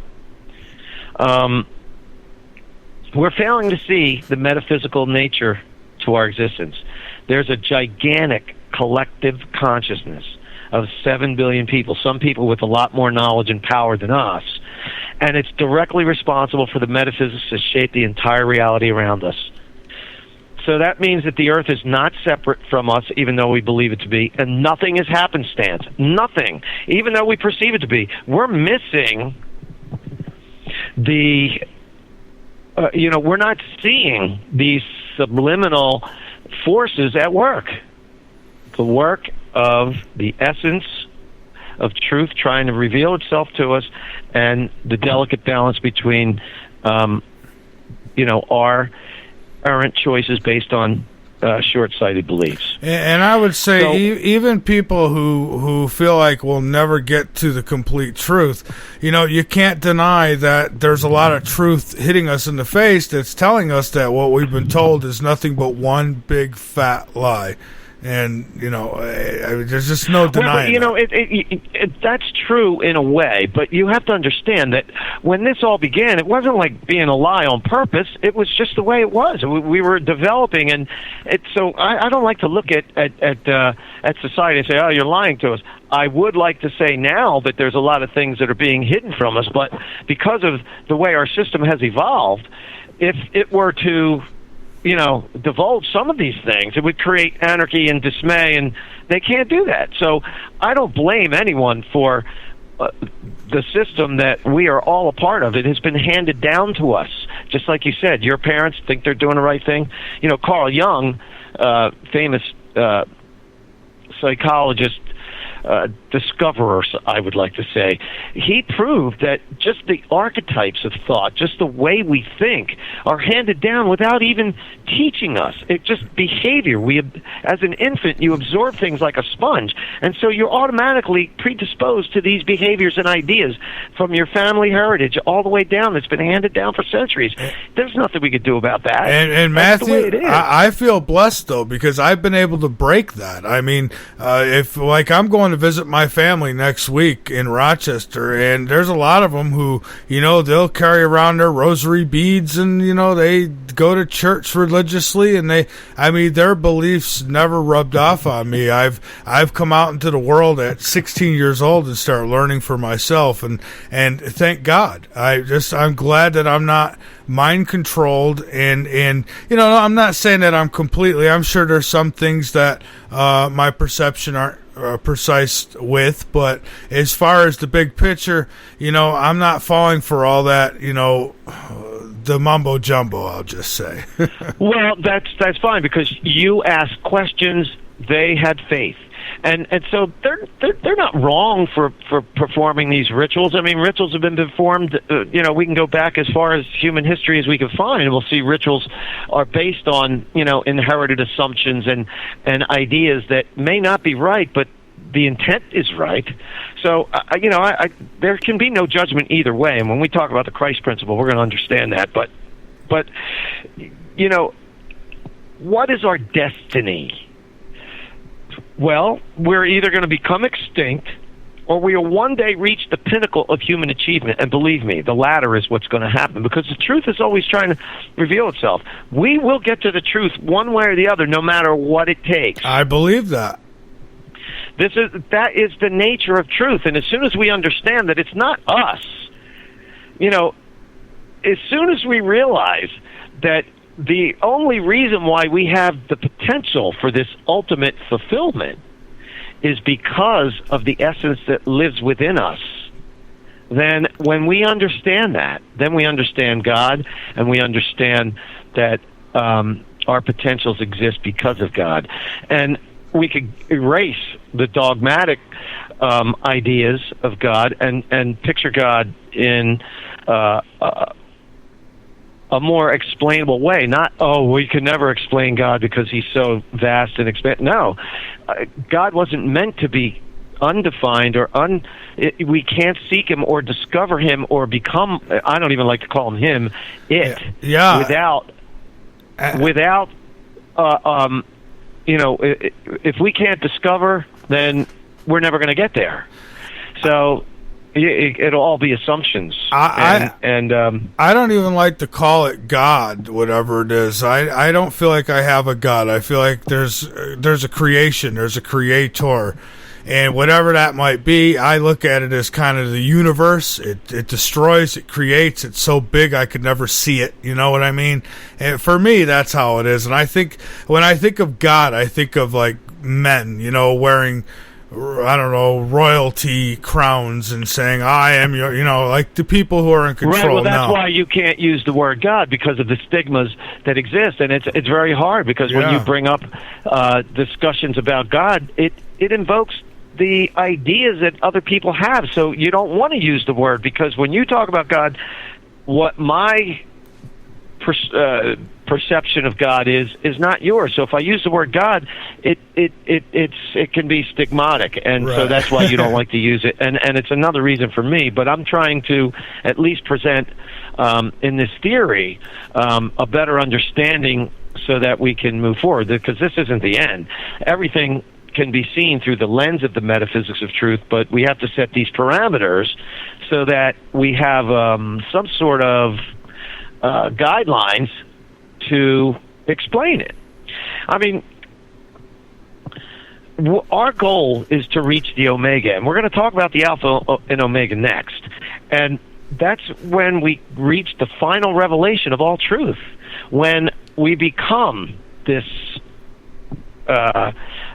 true enlightened beings, supreme beings on a collective scale. Yeah. The end of our human journey is the end of time as we know it, the end of time's restriction on our perception, which we can label it as paradise when we live for 1,000 years or whatever. But so if we can accept that a perfect world is the mirror of collective human perfection, then it's easy to see that the earthquakes, the monster storms, the supervolcanoes, and any seemingly natural physical event is really the reflection of the confusion in the collective consciousness. And a lot of people have a hard time grasping that. But, you know, it's so evident, and it is not, you know, it just takes pure objectivity. And after a while, like I said, you know, the things that have been revealed to me are the result of my wanting to understand what revelation was. I didn't know that a true apocalypse was going to come and that, you know, these misconceptions were going to be understood by me. And all I can do is share them with you. And whether you believe them or not, or the listeners believe them or not, at least it offers a different perspective, that a fresh perspective on thing. But this also tells what our purpose is. You know, we align ourselves with truth when we seek it, and we misalign ourselves with truth when we deny anything on the basis of assumption alone. So our purpose is to discover all truth. Look, all we have to do is look at society over the years, and we have been discovering all along. And now there's different perceptions of what it is we've discovered, and different evidence, and how we evaluate it, but we still are discovering it. And our purpose is to discover all truth, God, the answers to everything, so that our reality will manifest our collective clarity in a world we know as paradise, rather than the current manifestation of our short-sighted beliefs today. Right. You know, the higher levels have not been achieved, and we have to learn that there are levels between the alpha and the omega, which I'm going to explain to you in a moment. The omega is the end, and the alpha is the beginning, and they're both the same. And so we have to understand that the only thing, it's conscious and thinking human beings with a prioritized collective will can completely and perfectly express the essence. Animals have reached the amount of, you know, lesser creatures have reached the maximum potential of expression in those vehicles. And we look at them and we marvel. They go, wow, how do they do that? Because this is God working through those creatures. You know, and as soon as we realize that God isn't just specifically designed for humans, but for all creatures, then we understand a better way of understanding how all this works. Right. But we can't reach our maximum potentials, and we cannot achieve paradise without first collectively agreeing on basic truths. And the way the system is now, that's not going to happen. So if we want to truly progress, we need human synergy. That's a collective cause and purpose. And it seems like the only thing that's going to bring that about, or at least bring on the potential for it to happen, is some major cataclysmic event. And that's why all of the apocalyptic things are talking about these cataclysmic events, because it's the only way for us to see, to break the system that's been going on for so long that we've become accustomed to. Well, I'll tell you what, Matthew, let's take our last break tonight. It'll be a few minutes, and then when we come back, let's talk a little bit about some of that disaster. Let's talk about Planet X for a little bit, and then we can swing back around how it's all connected, because I know there's several people who are waiting for that aspect. I'll be glad to speak about that with you. Yes, I will. All right, great. Will. All right, so I'm going to jump forward. I'm going to put you on hold, Matthew, and so you're not going to hear anything for a couple minutes. So I didn't hang up on you. You're just on hold. So hang on with me, folks. This is Late Night in the Midlands. I'm Michael Vera. My guest, Matthew Petti. He's got an interesting take on things, and, you know, we may not all see eye to eye on everything, but I see where he's going with this, and, you know, I don't know. I see things differently, and I'm glad. I don't mean differently totally for Matthew. I mean differently than the 90% of people in this world who have been brainwashed by, I mean, even science. My God, there's not enough time or I'd get into it. I mean, you look at Big Pharma and how people have been fooled. Oh, there's no cure for this, no cure for that. This is the only cure for this or that, and you fall for it. I mean, it's just like the religion. A lot of people have been brainwashed. I mean, there's people who think they're going to get virgins if they murder. There's other people who think they're going to get raptured because they're more special than somebody else. And I'm telling you, I'm not going to tell you what to think. I'm going to tell you what, for me, my truth is. It's not like that at all. There is this God force, and I don't call it God though. It's a creation. I think it's an energy. It's not a man. It's not a woman.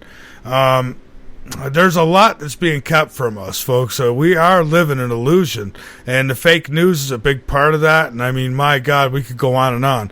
But when we come back, we're going to talk a little bit about Planet X and see what Matthew thinks about that. I say, why can't we see it? He says that it could actually sneak up on us without being seen. So we'll see where this goes. Don't go anywhere. This is Late Night in the Midlands. We'll be right back.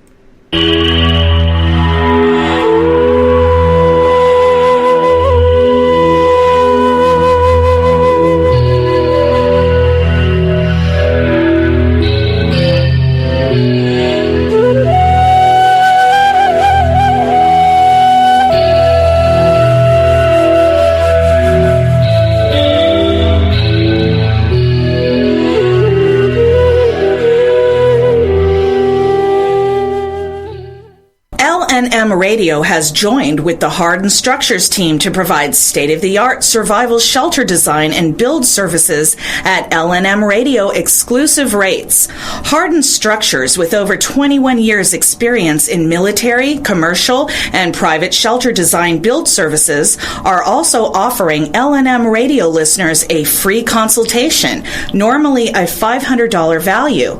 So click on the Hardened Structures banner on the home page or the chat and listen page and have peace of mind that no matter what happens, your family is protected. The LNM Radio Network and Late Night in the Midlands depends on you, the listener. Without you, there would be no us. So help us continue to bring you the best guests with the best information, and subscribe today. Information on becoming an LNM subscriber can be found at the top of LateNightInTheMidlands.com. Just click the About Subscriptions tab and become part of the family while helping the truth stay alive.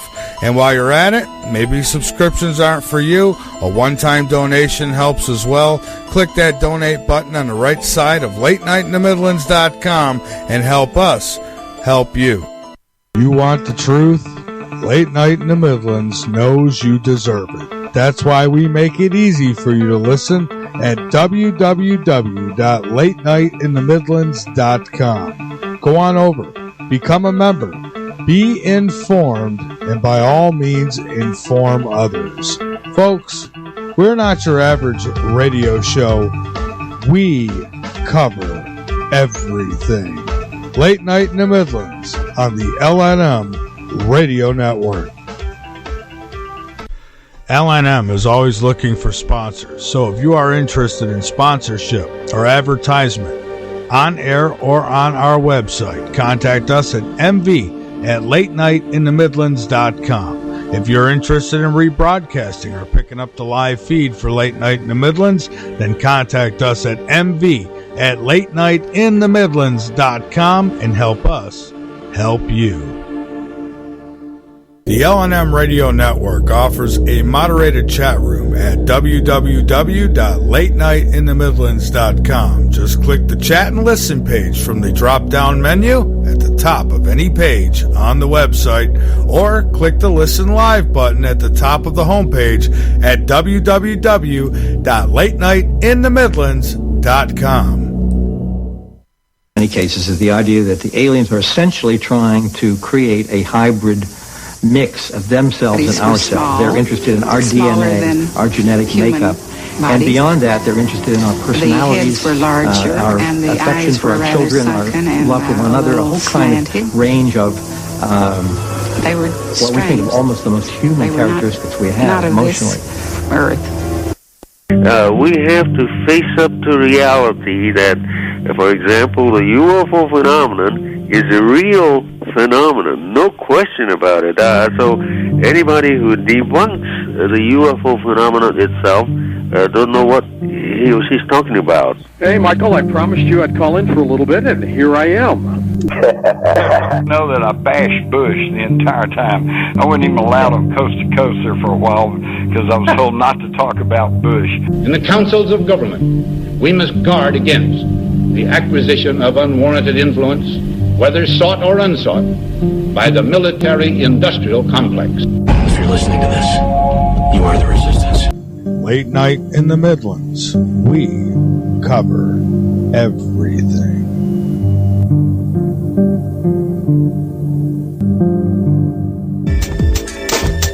It's the middle of the night, and there's nothing much to do. Bring your insomniac self over to Late Night in the Midlands and learn something. We've got every topic you can think of with very little being off limits. Alien abductions, government corruptions, the stuff that's got your sleep disrupted. Come join the conversation tales and tune into Late Night in the Midlands with your host, Michael Vera.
Late Night in the Midlands. I'm Michael Vera, and folks are going to try to have a great week here. I won't be with you next week. I have to go to Rochester, New York. I've got a filming to do for this Paranormal Survivors show out of Canada, and then I've got to visit some family and do some things for me for a change. And so not sure if I'm going to try to be back for probably at least by Friday. If not, then, I'll see you guys the following week. But tomorrow night I've got Kelly S. Jones joining me, all linked up on LateNightInTheMidlands.com under upcoming shows. Then on Wednesday, Matthew Petti returns with me. Thursday, I've got Patty Greer. Friday, Jackie Barrett. I also have another guest joining that night, which I don't have right in front of me. We'll be discussing the paranormal. So, weather permitting, of course. It's like we've got an outside stadium here or something. When we get bad thunderstorms through here, it knocks us out. It's the wonderful infrastructure of the United States that has been neglected because, well, the real power grids are probably below ground. But we get into that another night. My guest, Matthew Petti, and we are discussing now, we're going to start to talk about Planet X that I know many of you have been wanting to talk about. And so, Matthew, Planet X, everybody, a lot of people anyways, are curious about this. I guess people are on both sides of the aisle. Half say it's a bunch of bull. The other half say, well, there's some truth to it. And then, of course, I guess you've got a third bunch who everything that you see in the sky is Planet X. That's so true. That's really true. Well, I think that the most important thing in understanding what is coming is the four horsemen of the apocalypse and how they relate to the metaphysics of truth. And for a long time, most people believed that the four horsemen meant that the one was the Antichrist and the next was the beast, and none of them made any sense. But the four horsemen are simply the expression of the metaphysics of truth. The first horse is the white horse. It's the conqueror. That's truth. The second horse is the red horse, which is belief, and it's given a sword, and its rider was permitted to take peace from the earth. So this signifies how belief and truth are always at odds and fighting each other. It's not like they're fighting truth. It's because of their perceptions, and that's what's creating that metaphysical balance that I spoke to you, and that's what the third horse is all about. It says there was a black horse with a rider in his hand. He had a bow, and the rider was talking about 3 quarts of wheat for a denarius and or a quart of wheat and 3 quarts of barley, but don't harm the oil and wine. Oil and wine are products of time. So what this indicates is that this delicate balance between truth and the errant choices of erroneous beliefs is staying balanced without any critical effects to the world. And then we talk about the fourth seal, which is there's death in Hades. It's the black horse, or actually the pale horse, and his name is Death, and Hades follows. Well, that is when we die, we are darkened souls, and that doesn't mean that we're intentionally dark, but in the light of the truth, of all truth, we are dark, and through our meeting with this essence, we go, whoa! It exposes our indignance, and that goes on. It goes on. It doesn't stop until the sixth seal. And the sixth seal, which I was going to talk about in a day or two, and I probably will, is when, and here's what it says in the sixth seal. I saw, and the sun turned black as sackcloth, the moon turned blood red, and all of the stars fell from heaven like a fig tree shakes its fruit in a winter gale. The sky vanished like a scroll that is rolled up, and every mountain and island removed from its places. Well, first of all, after the four, the fifth is when it's simply just the people that have already died saying, hey, when is it going to end? When are you going to avenge our blood on the world so that we can be redeemed? Basically, that's what they're saying. And the opening of the sixth seal is that. And so every time I read about these things, I was like, well, how do you put that into perspective? The sky vanished like a scroll that rolls up. Well, scientifically, if our polar our magnetic fields were to shift instantly, suddenly our sky would appear to disappear. If there was a major pole shift, if you think it's just a magnetic thing, well, that's not true, because a pole shift is based on how the Earth revolves and everything. So the magnetic fields have a lot to do with the way the Earth revolves, which means that there would be a repositioning of the Earth, which means that all the mountains and islands would be removed from their places. And then all the generals and the rich men and the slave and the free and the strong all hide beneath caves and say, hey, protect us from the wrath of the Lamb. And you say, well, what could create something like this? And for the longest time I said, well, it could be a meteor storm, it could be this. I really didn't know, but the Nibiru theory made sense, and yet I was just as skeptical as everyone else about Nibiru. But the more I look at it, and especially, I was going to send you these pictures today, Michael, and I didn't, but and I sent them to Marshall Masters. See, I took some pictures. What? Oh, I was just going to say, well, I won't say. I'll talk to you off the air. You mentioned a name that kind of rings bells with me, but okay. Okay. Well, I don't know. I'm sorry if I did. Oh, no. You're fine. Go ahead. Okay. So I sent him some pictures, and I wanted to send them to you because, look, I'm not one of those that believes that everything in the sky is Nibiru, and I'm still looking for evidence. You have to look up if you want to see things, and I'm still looking for evidence of something.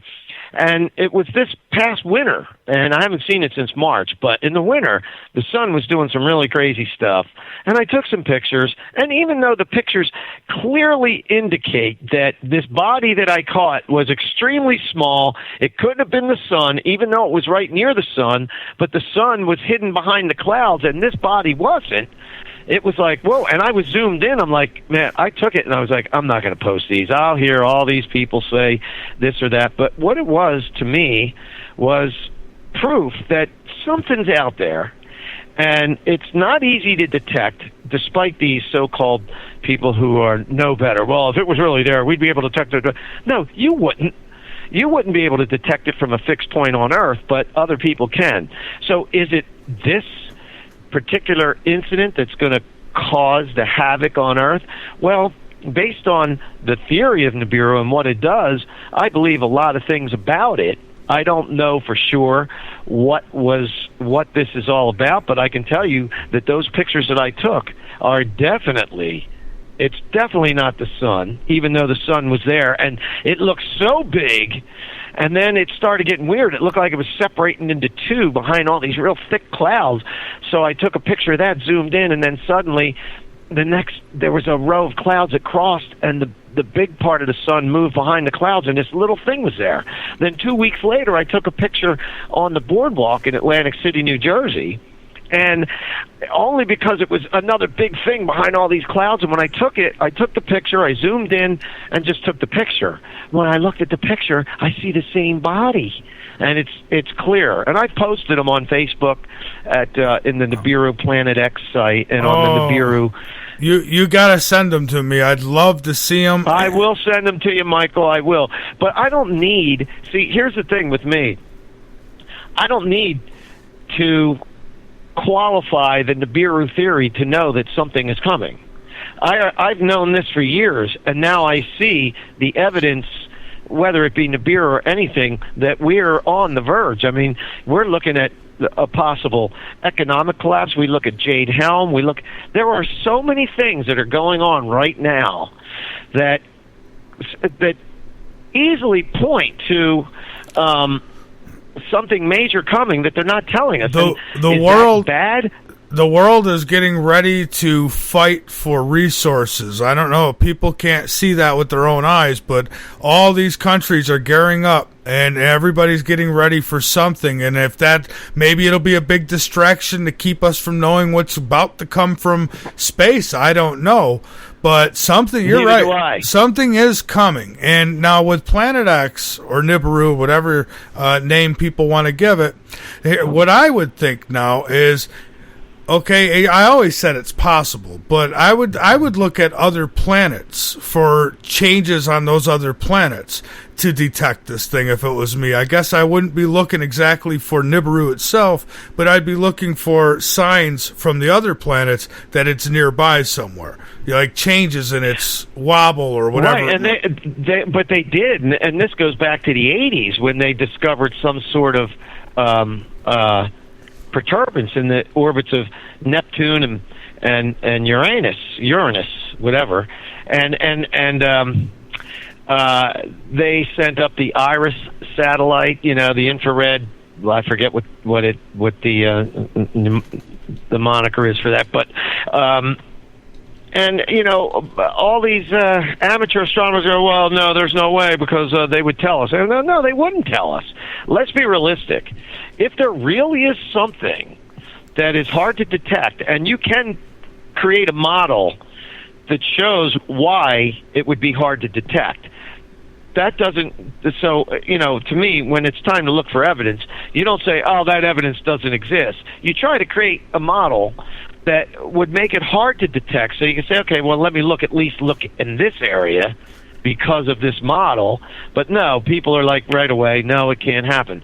I don't really care what people think. Like you said, I know that something's coming. It is so evident now, and whether it's being that we're going to be fighting for resources, what I get from the sixth seal of Revelation after the effects of this body, because I'll tell you right now, I really believe that the effects of the LHC in Geneva, Switzerland, the Large Hadron Collider, CERN, and some other devices, including the Ark of the Covenant, which is something that people think doesn't exist anymore, it does, and you can bet that those that are controlling powers have it.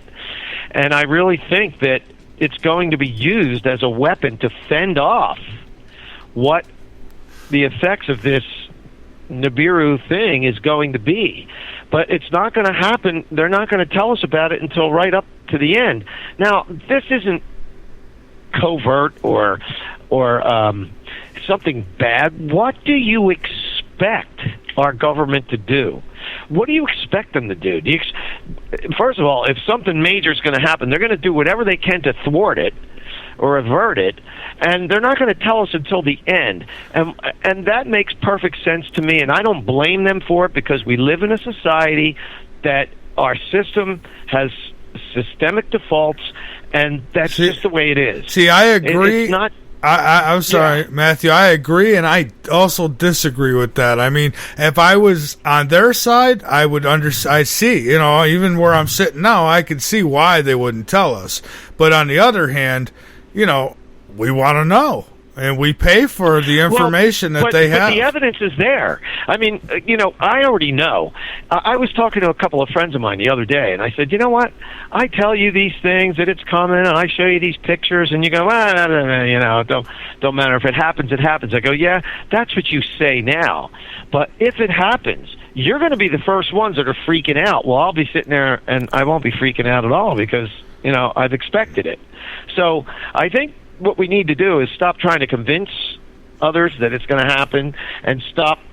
It's like beating a dead horse. Well, and you're getting all these. If you are content and you know it's coming, then just get yourself prepared mentally, physically. Look, you could do everything you want. I mean, I was just talking to someone today. What am I going to do? Get in my car and drive somewhere where I think it might be safer? There's Exactly. No such thing.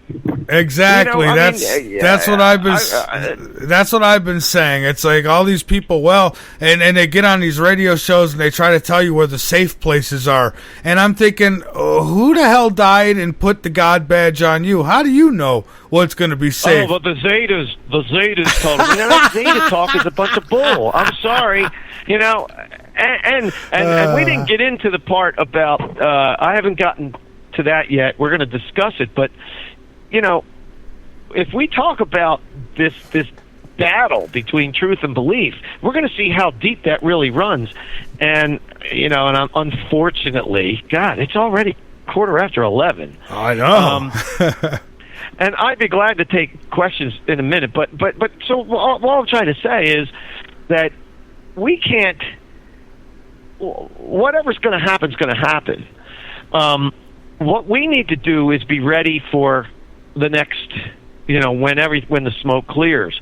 And we can't be running here, running there, saying this is going to be better, this is going to... I mean, yeah, I understand that if there really is a comet that hits the Atlantic Ocean, well, guess what? I live on the coast of the Atlantic, on the East Coast. So if something happens, I'm dead. Well, you know what?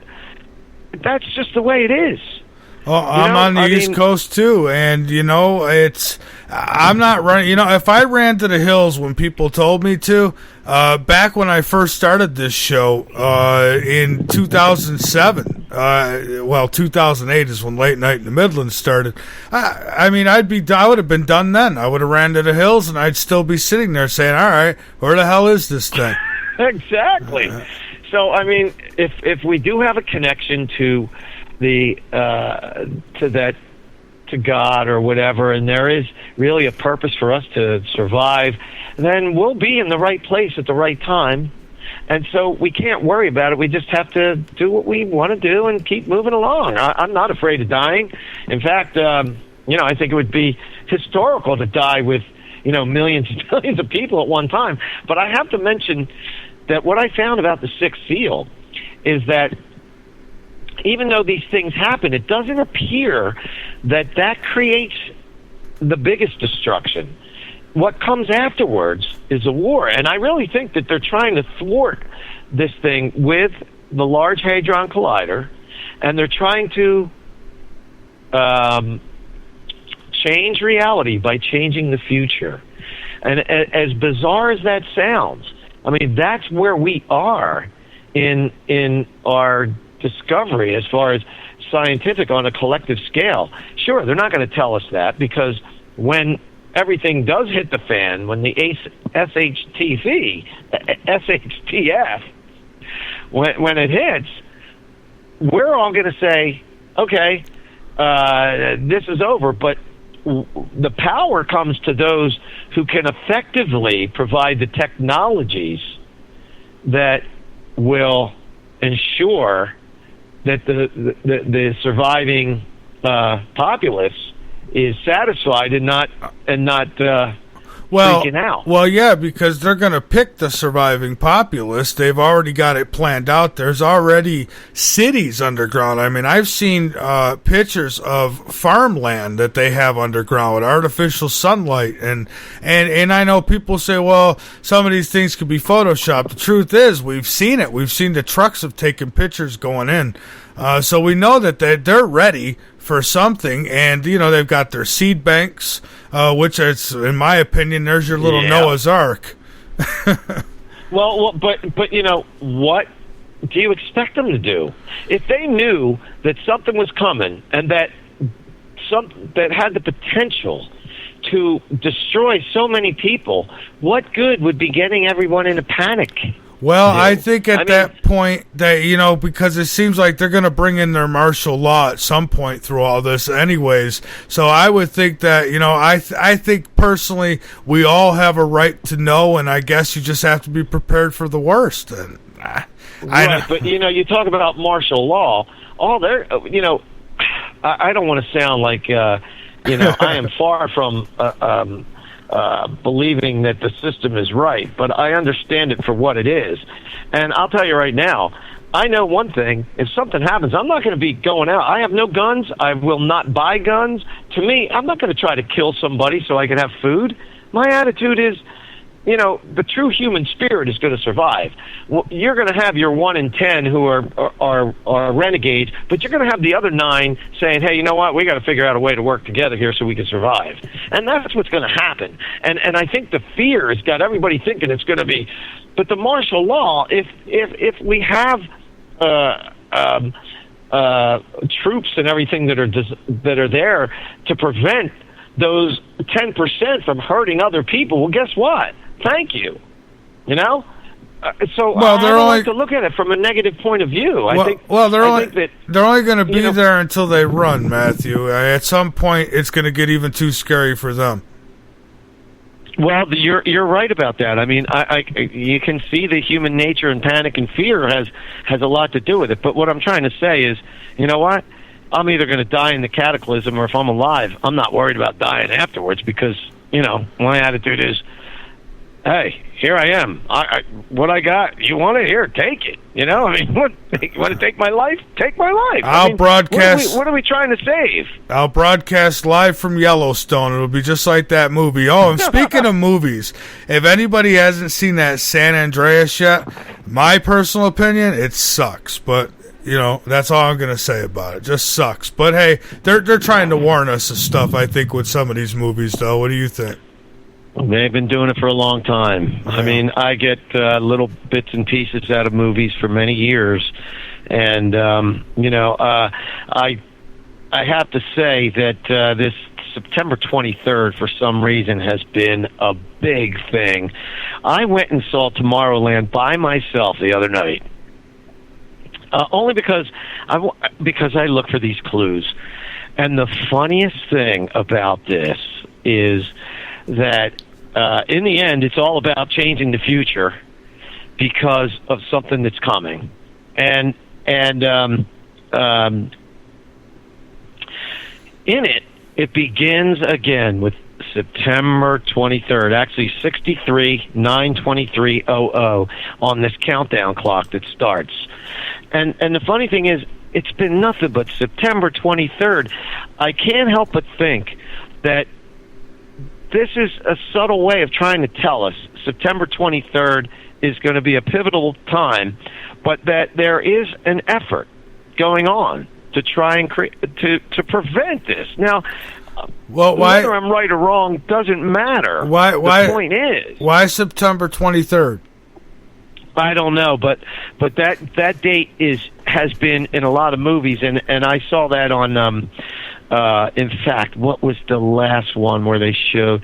There are so many movies where it shows 9/23, 9/24, constantly, and this Large Hadron Collider is supposed to be in full force, running at 13 trillion electron volts, and they're trying to create other dimensions. And, like we said before, maybe that's where Planet X will come from, one of these created dimensions. Well, no, I think that they know it's coming, and they're trying to prevent it. And yet, like we said about the metaphysics of truth, nothing is random or happenstance. So this is not. I don't care if it's been here before or not. The difference now is the Christ principle, and we didn't get into that and how it relates to all this. But I can assure you, when I talk about the Christ principle the way I do, I aggravate Christians. So it's just about tying as many things together. It's tying many things together. I do, but I also have a certain bond with them because they go, man, maybe you're right, but I have to stick with what I believe. Well, fine. I don't. You mind. Believe what you believe, and I'm going to stick with mine. But we're going to get into that. Michael, I didn't even get as far as I wanted to today, but right. But you did tell me you did tell me in a conversation on Facebook, I think it was, that this Planet X shouldn't be laughed off so easily, and that it could actually sneak up without being seen. Exactly. If you create a model, I saw this one model presented to where the ecliptic planes are perpendicular to each other. Our ecliptic plane is flat, and the other one is at a 90-degree opposition to our ecliptic plane. So, and it's coming up from the bottom, from below our ecliptic and over the top of the sun and down, rather than revolving around it on the same ecliptic plane.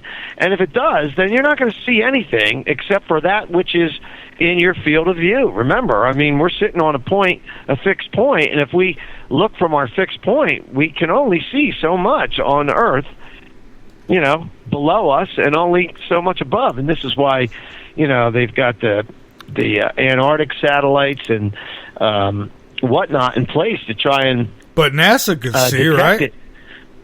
I say NASA could see, though, right? With the NASA knows. NASA knows, and what do you expect them to do? I expect even them if they knew in 1983. Are they? The last thing you could tell a society in the way our system is running right now is that guess what?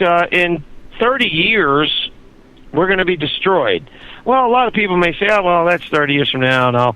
But, a lot of people are going to say, 30 years, this world's going to get destroyed. Well, guess what? I don't care. I'm going to do this. I'm going to do... You can't. You just can't do it. And so... You're right. Whether or not... You're right, and but if it weren't for those pictures that I took, if it weren't for the pictures that I took and saw with my own eyes, and believe me, before I took the pictures, I saw this small thing with my naked eye, and I'm going, I can't believe that I am seeing this. I'm like, you know what? What are the odds? Because it was just unbelievable. And I'm going to send you the pictures, and I wanted to send them to you today. But even so, you could tell them to somebody. I posted them online, and people who believe say, yeah, that's amazing. And others go, that's just a lens flare. I'm like, a lens flare? There's no other body there. That's the only body there. It's not a lens flare. The clouds are covering it. What are you talking about? Exactly. So that and people have their own. You can't change people, and this Nibiru or whatever it is that's going to happen is what is necessary to stop the runaway train and begin anew. It's time for that move towards collective understanding. No matter how many people die. Although there is quite a bit of deception on the horizon afterwards, because of there's so many other things we haven't discussed. So it appears to most listeners that most of the things I'm saying are they can't see how they're related. But believe me, I can see how everything is related, and that's what I'm trying to get across. And hopefully we'll be able to do that over the next few nights. But whatever it takes. Yeah. And for me, and somebody, Ira actually in the chat just said, he's not afraid of death, and I share that. I'm not either, but, that doesn't mean I want to die today. But when it happens, it happens. And I know I'm not afraid of it because I faced death when I had my heart attack, and I came to terms with it. What the hell? I was actually a little disappointed that I had survived because I was almost there. It's like, damn, this could have been over already. But, now I'm back. I want to stay a little while. But at the time, I was ready. I wasn't crying and going, why me? Shit happens, dare I say. Yeah, but I mean, I don't know. Whoever saves his life will lose it, and that's the bottom line. I'm not worried about, because life does not end upon physical death, and if we believe that, we understand that, then we have to realize that there's nothing really to fear. Well, I think that's when we know. Like we said, this reality that we exist in is not real, and that's what the metaphysics of truth is trying to say. And I really am trying to stress that point, because I have a lot more things to tell you that relate to all this. So anyways, finishing up with Planet X, unless anybody's wants to call in about it, finishing up with that, then you're saying that you think that, it is out there and that it is, in our neighborhood. Well, I saw something close to the sun, and others have shown it as well, and yet I didn't just see it next to the sun. 2 weeks later, I took that picture. I told you I took 2 pictures from the boardwalk, and it was so huge, and there were clouds in front of it, and it just so happens that little body was sticking right next to it, and you could see it clearly in the picture. And I couldn't see it with my naked eye. But the other pictures previous to that I took, where it was just, get out of here, the regular sun was gone, and this little thing's there, and I'm starting to think, is that my sun? I'm like, no way. It's too small. It's only 1/3 the size of the full moon when it's zoomed in, and here I was zoomed in. I'll send you the pictures. And yet people will look at the same pictures and make excuses. It's all about what we're willing to believe. And I'm at a point where I don't even care if it's Nibiru. I know beyond doubt that something is coming, because everything must change. It has to change. And I've been seeing it, and now I see the sixth seal, which I couldn't understand. I couldn't find a way to explain how this could happen. And Nibiru gives us, Nibiru, whatever you want to call it, another celestial body, a rogue planet, gives us a reason for these things of the sixth seal to take place. So when I wrote my book, I didn't believe in Nibiru. I heard about Nibiru. I didn't believe in Nibiru. I just figured that whenever it's going to happen, it's going to be, some major natural events, like a major earthquake, a shift in the poles, meteors, and this was going to create this incident would be big enough to awaken the whole world. The whole world would know that this was the harbinger to things to come. And that's what I look at this as, a harbinger. Whether it be Nibiru or some cataclysmic event, something's coming soon. And I believe that they're trying to avert it in every way. And, we can go back to the 80s and the Star Wars Defense Initiative and really look at that and say, maybe they knew then. And this wasn't defense for nuclear weapons. It was defense for meteorites and other things. Well, and I've also thought about Nibiru, and there's different things that it could be. It could have been a planet, or it could have been, it could have been a ship so damn big that it looked like, the Death Star from Star Wars, and it might have had the letters on the side of it, Nibiru, and, the SS Nibiru. And it could have been that big that, you hear about the stories of fire coming from the sky and this and that. So I think there's definitely some truth to this whole Planet X thing. But my whole thing is whether it's been something that's happened in the past, it may never happen again, at least in our lifetime, or is it something that we're being warned about that's coming? And I don't know. I just know that NASA's looked for it. I've seen the evidence there, but there's been so many people out there who have thrown out so much BS on this that it's hard to get anybody to pay attention to it anymore. And for me, I say, well, when I see it, it's here. And, am I going to be surprised? No, probably not. Well, yeah, exactly. I really think we talk about the 10% who are seeking, the truth, and the other 90. It's the 90% that have been locked in their own little, in the same paradigms, who haven't, said, well, wait, why is this, and didn't question things. They're the ones that are going to panic the most. I'm not panicked. Look, I'm saying, hey, let me just catch the wave. I'm not. I don't, and this is just part of the metaphysics of truth that creates the world so that we can become awakened to the truth. And so I don't look at any major event as something bad. It's something to rejoice, because progress comes, and something that dramatic or that far-reaching is really a blessing in disguise. But most people don't see that, because an apocalypse is an awakening to truth, either through harsh experiences or the insight of our wisdom, like I said earlier. So these events are not random or happenstance.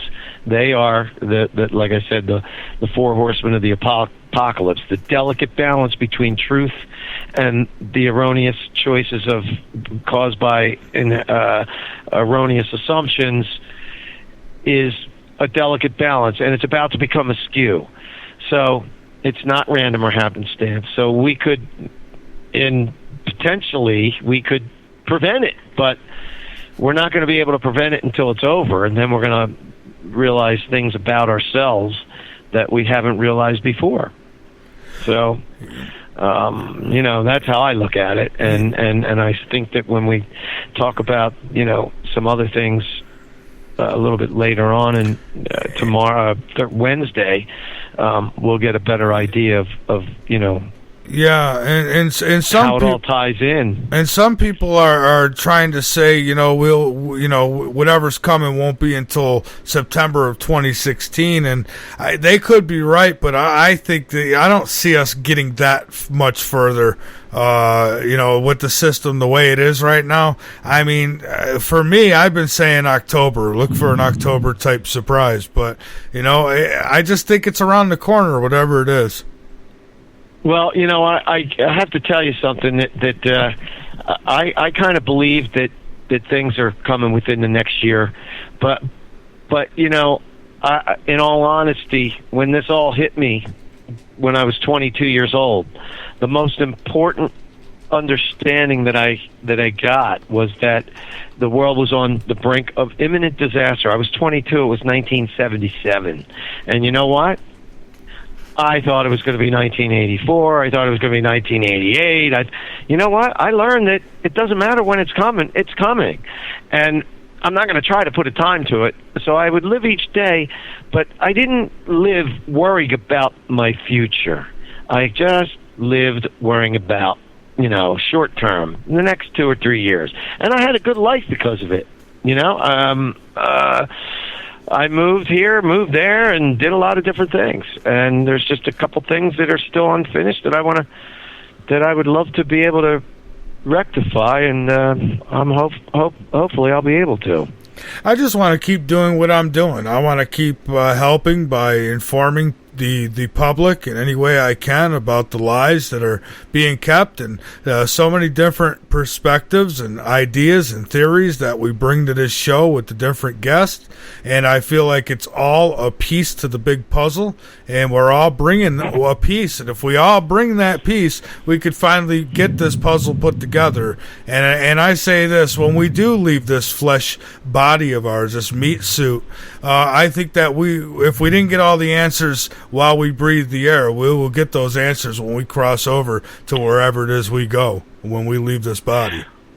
Well, yes, that's true, but there's a little bit more to it, and I think that the general consensus is believing that once you die, all this peace and love and harmony is going to hit. Well, you have to understand that if we haven't reached our potential here on Earth, what makes you think that when we die, we're going to suddenly have this power? No, it's the power that's going to reveal itself to us that shows what our iniquities are. Now, that doesn't mean that we don't have that the redemption doesn't exist for us. It just means that we have to see.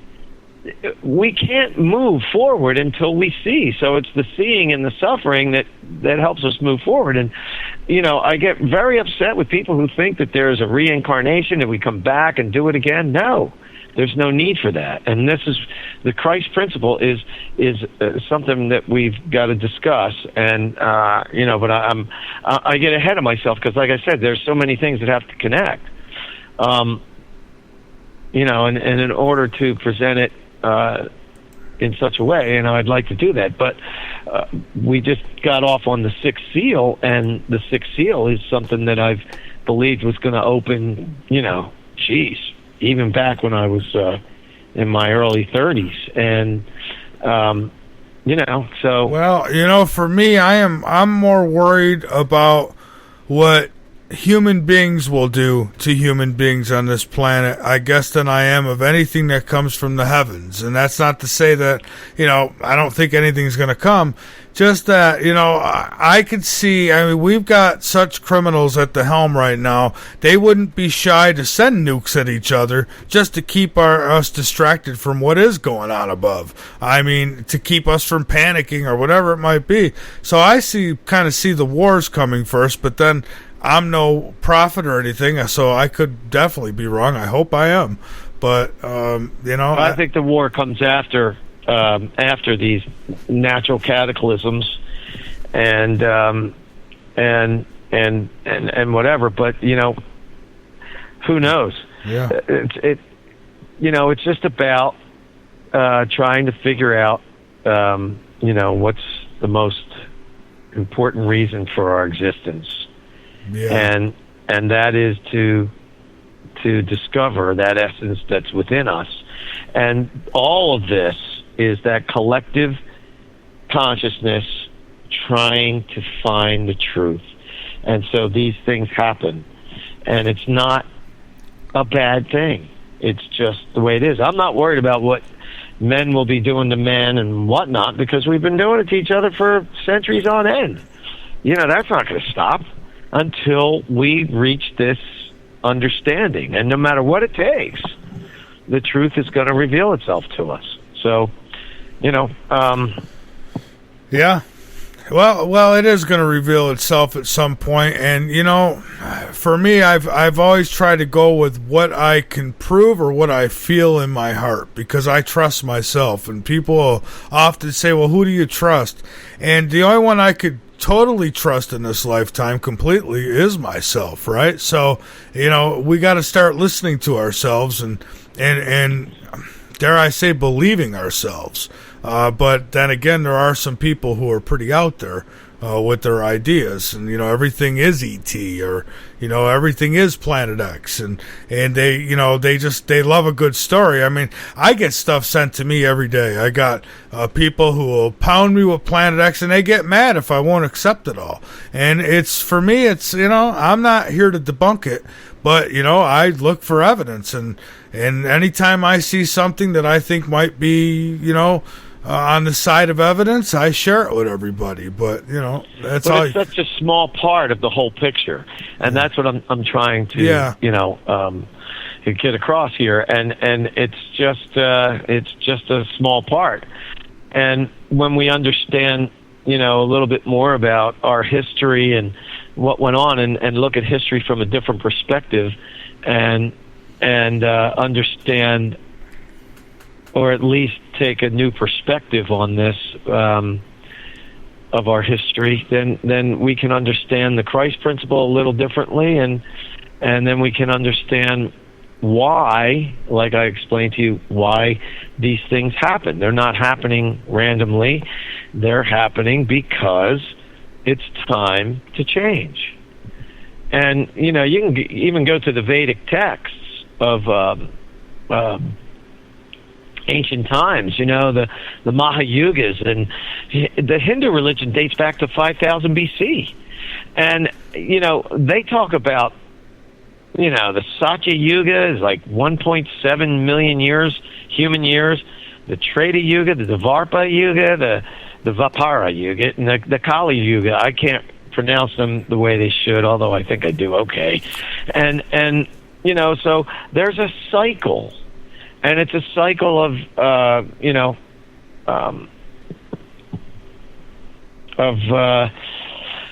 learning, progressing, and turning our souls into, higher beings. I mean, that's what the purpose of life is. Well, we're trying to turn it into something so temporal, and it isn't. And I think that we need to look at it from that perspective. And I really, so this is one of the reasons why I don't like talking about Planet X, because then all of a sudden I get categorized as one who's talking about, Planet X, or when my theory is much more encompassing than that, much more far-reaching. Well, I've gotten that too. People go back to old shows I've done on Planet X, and they start acting like, I'm one of them, and, it's like, let's celebrate, the world's coming to an end or something, and it's, and I'm not one of those people. I'm one of those people who like to see proof, and I like fact, and I'm not afraid to give theories or to say what I might consider might happen, but I basically, if you want me to pack up and run to the hills, I gotta know, when and where, and so nobody could tell me. Well, that. Nobody knows the day or the hour. That's right. That's for sure. And it's just you just. Yeah. I don't know what else to say. Like I said, it's just such a small part of the whole picture that, the truth, we will get to the truth one way or the other, and that's not because of us. That's because of God. That essence is trying to reveal itself so that all of these questions and other questions will all be answered. God is all truth, and sin, quote unquote, is the failure to know all truth. And so because we don't see all the answers, we go on our assumptions and we make our decisions based on that, and our belief that the world is temporal and this static reality, and when in fact it isn't. So I'm trying to be, I like to talk about the things that you do, and I like to, but I'm kind of philosophical and maybe even theosophical, because I'm trying to answer questions and point out the insufficiencies of each of the conducts, while also saying, hey, to the conducts, you know what? There are some things that make sense, and let's try to separate the wheat from the chaff. And so, yeah. I don't know. It's 11:45. Do you want me to answer some questions, or? Oh, well, Matthew, I was just going to say we're getting to the end here, and I wanted to give you the floor to get out anything that you'd like. I think we've been going along and answering the questions as we've moved along, because we did have calls earlier, but we weren't taking them earlier, and so that's the way it goes. Well, here's what I want to let everyone know, that what I want to discuss in the next our next interview on Wednesday. Okay. I want to begin with trying to prove that there was a super society that existed. But unlike most of the alternative historians who are trying to equate the evidence of advanced civilizations at around 15,000 years ago or more, or more or less, as the evidence for this super society, is short-sighted. Because what I want to be able to prove is that it had to be more than 4 million years prior, and that because that was the last time, sometime in late tertiary time, somewhere between 7 and 4 million years ago, was the last pole shift. But the pole shift wasn't just a magnetic pole shift, and according to the Columbia History of the World, of course it's a 1972 edition, they do explain this pole shift, and we want to try to show that the short-sighted nature of these ideas, that there was a previous culture somewhere about 15 or 20,000 years ago, is as being the one that is referred to biblically and in the Enuma Elish and other ancient texts that talk about, with these converging myths of a previous super society that existed before us and was saved on some vehicle. But what we have with those kind of ideas is that there was no evidence of total destruction, and during that time on Earth, and the existence of lesser human beings are shown while the ancient wonders were prospering. So that's the defeating evidence of the more recent super civilization. So we have to come up with another model, and the model that I want to present is that the Alpha and the Omega are the same thing, okay? It represents the supreme, the complete and perfect expression of physical, intellectual, and spiritual human achievement, the highest level of existence on this physical plane. And there are levels in between. And what I want to show is that the Alpha, at the very beginning, was long ago, and there was a devolution, a destruction. But at the time of their destruction, there were much higher beings. And the ark, which wasn't a boat, but something that signifies arc, A-R-C, like a rainbow that bridges the gap between two completely different civilizations and two completely different periods in time. And that ark was the catalyst to the evolution of this new epoch of humanity. And the people that were able to cross over, Noah and his sons, and I'm going to show you some really important evidence that will prove that these were the gods of ancient Egypt, Greece, Rome, that became myths later, and the myths that later became the pagan beliefs. And we're going to see that it really was the Tower of Babel incident that changed because those gods were not ancient aliens. They were previous society, and they were the gods of ancient society that provided these magnificent capabilities to the evolutionary creatures of the New Age. They were the gods. And I'll show you some really good evidence to that. And what happened was that at one point, the Tower of Babel incident is really when the wonders ceased, including the telepathic ability to talk. And we're going to show that the oral tradition ended, which was more than just oral. It was a major way of communication. And that started the fork in the road because it was that incident that created the impetus to the recording of history and religion, which was the same concept. So what we're trying to do is show this longer period of time, and then we'll be able to show some of the reasons for the anomalies that exist in the current evaluation of history, and how we can show that these historical events were really misunderstood much later because of this. And we'll talk about Manetho and Berosus, and that trying to connect the Great Flood to time somewhere in the last 12 to 40,000 years is short-sighted.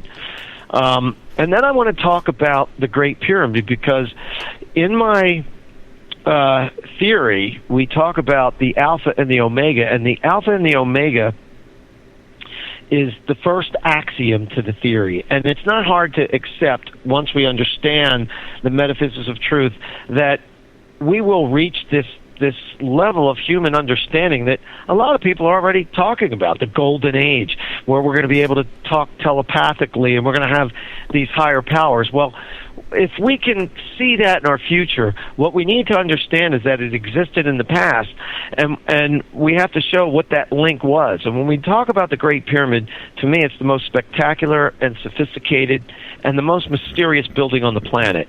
And I want once and for all for people to understand this, and we need to start shouting out, why aren't these truths about it talking to the class, taught in the classroom? And Gary Osborne did a tremendous job with some of the discoveries he had that really supported the ideas of the things that I've discovered, and I want to talk about that, and I want to talk about the Table of Nations, and I want to talk about, which is the genealogies of Noah and his family, and how these really were the gods, and that's why nations were named after them, and they lived for so many years, and they were reigning over the evolutionary creatures of a new age that were spawned by the previous civilization for one reason, because of a big mistake. And I'm going to explain that big mistake in relation to the metaphysics of truth and how it all relates to the conflict that we exist in, and why, whether Nibiru happens or not, why we need so much to understand the Christ principle. It is so important. And yet, because of all these other things, most people, not most, but so many people who don't believe in God are saying, oh, that's a bunch of nonsense. And the people that do believe in God and Christ are believing in things that, to me, seem a little bit nonsensical themselves, and we have to discuss that. Yeah, and how this all relates to our return to the Omega. And we'll definitely get into all that on Wednesday. I do have one question here, one more question from our chat room, okay. And I want to get that before, because we are really running low.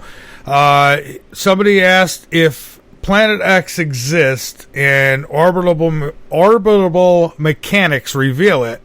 He says, how in the hell would powers that be keep that from those that understand those mechanics? Gravitational pull would reveal its existence. And that's a very good question. And like I said, I don't know. All I know is what I saw.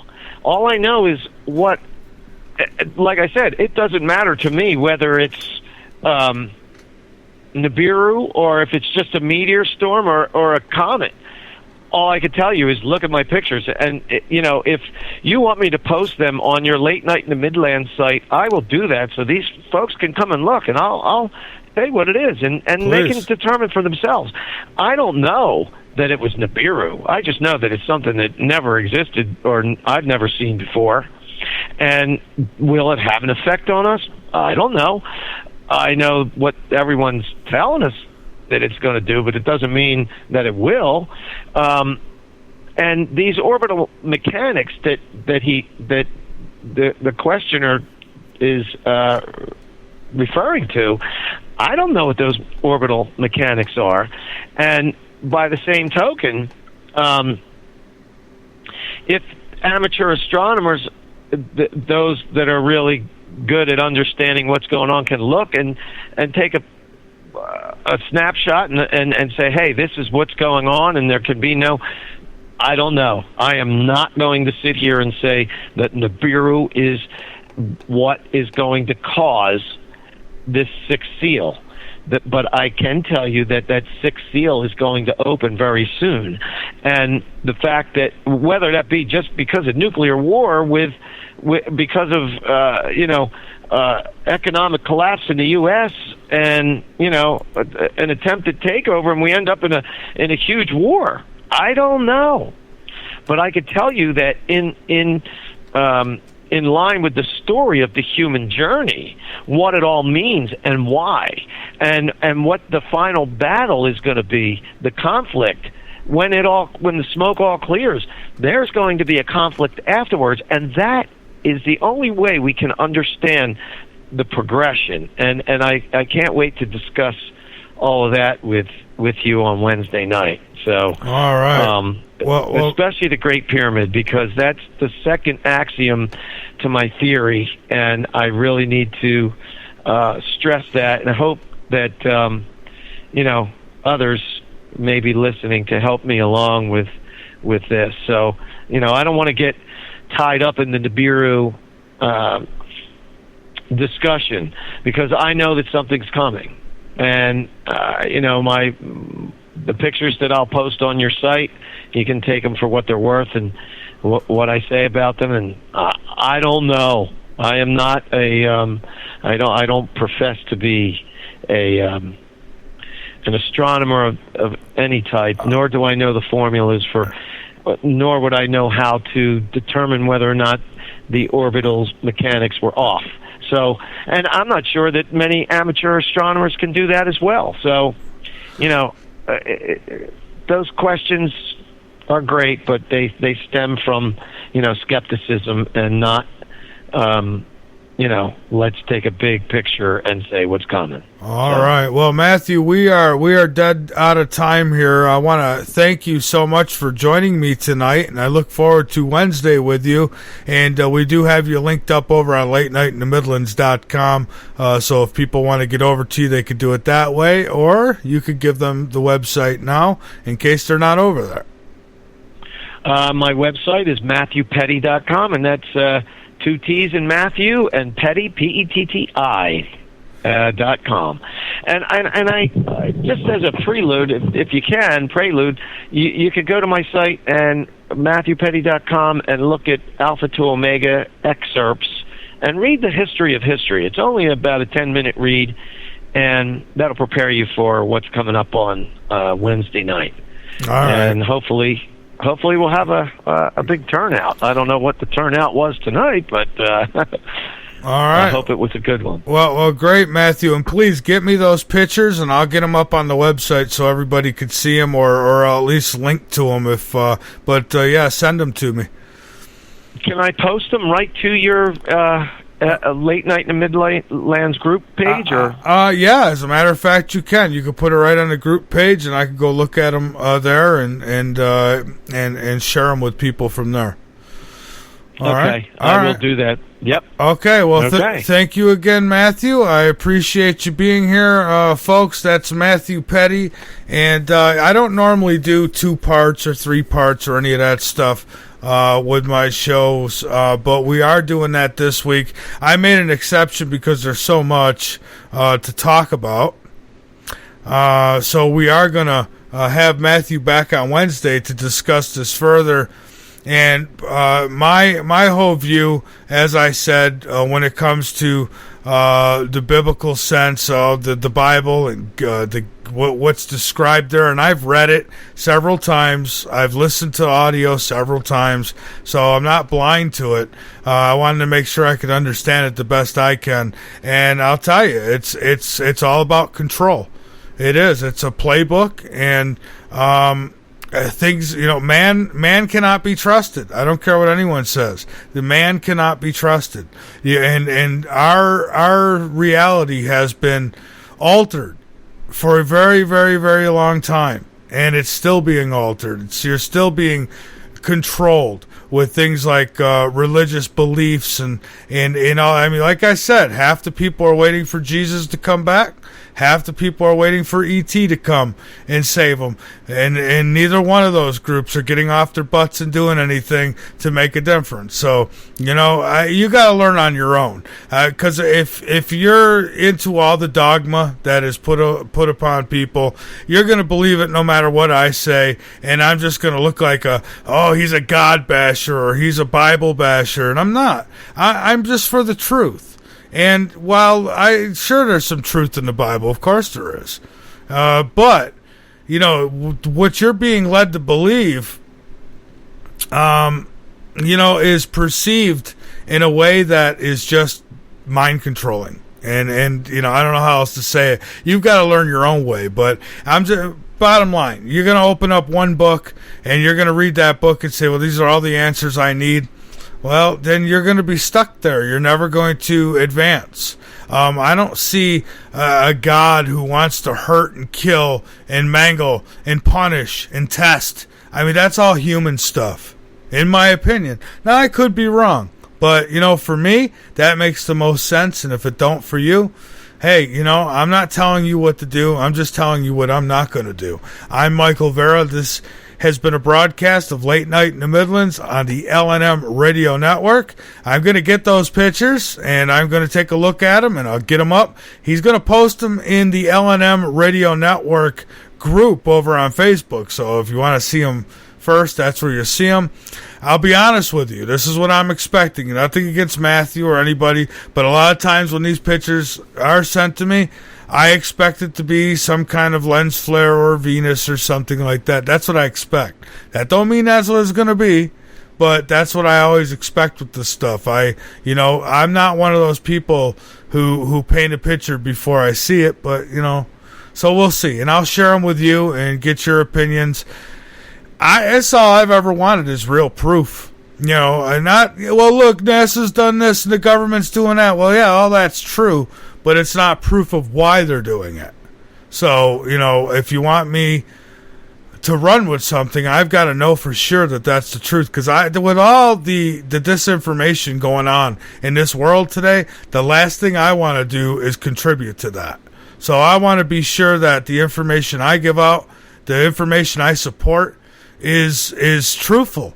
And it could be proven. And, if you want to throw stones at me for that, then you're free to do that. But it's not going to change the way I do things. So, again, I'm Michael Vera. This has been a broadcast of Late Night in the Midlands on the LNM Radio Network. Keep your eyes posted to the sky, because you never know what you might see, folks. Keep your ears posted to this broadcast, because you never know what you might learn. And so for our station manager and program director, Ira Robinson, my webmaster, Jolene Robinson, and our guest tonight, Matthew Petti, and all of you listening, and of course our monitors in our chat room, keep your eyes posted, keep your ears posted. We'll be back with you tomorrow night. Good night, everybody.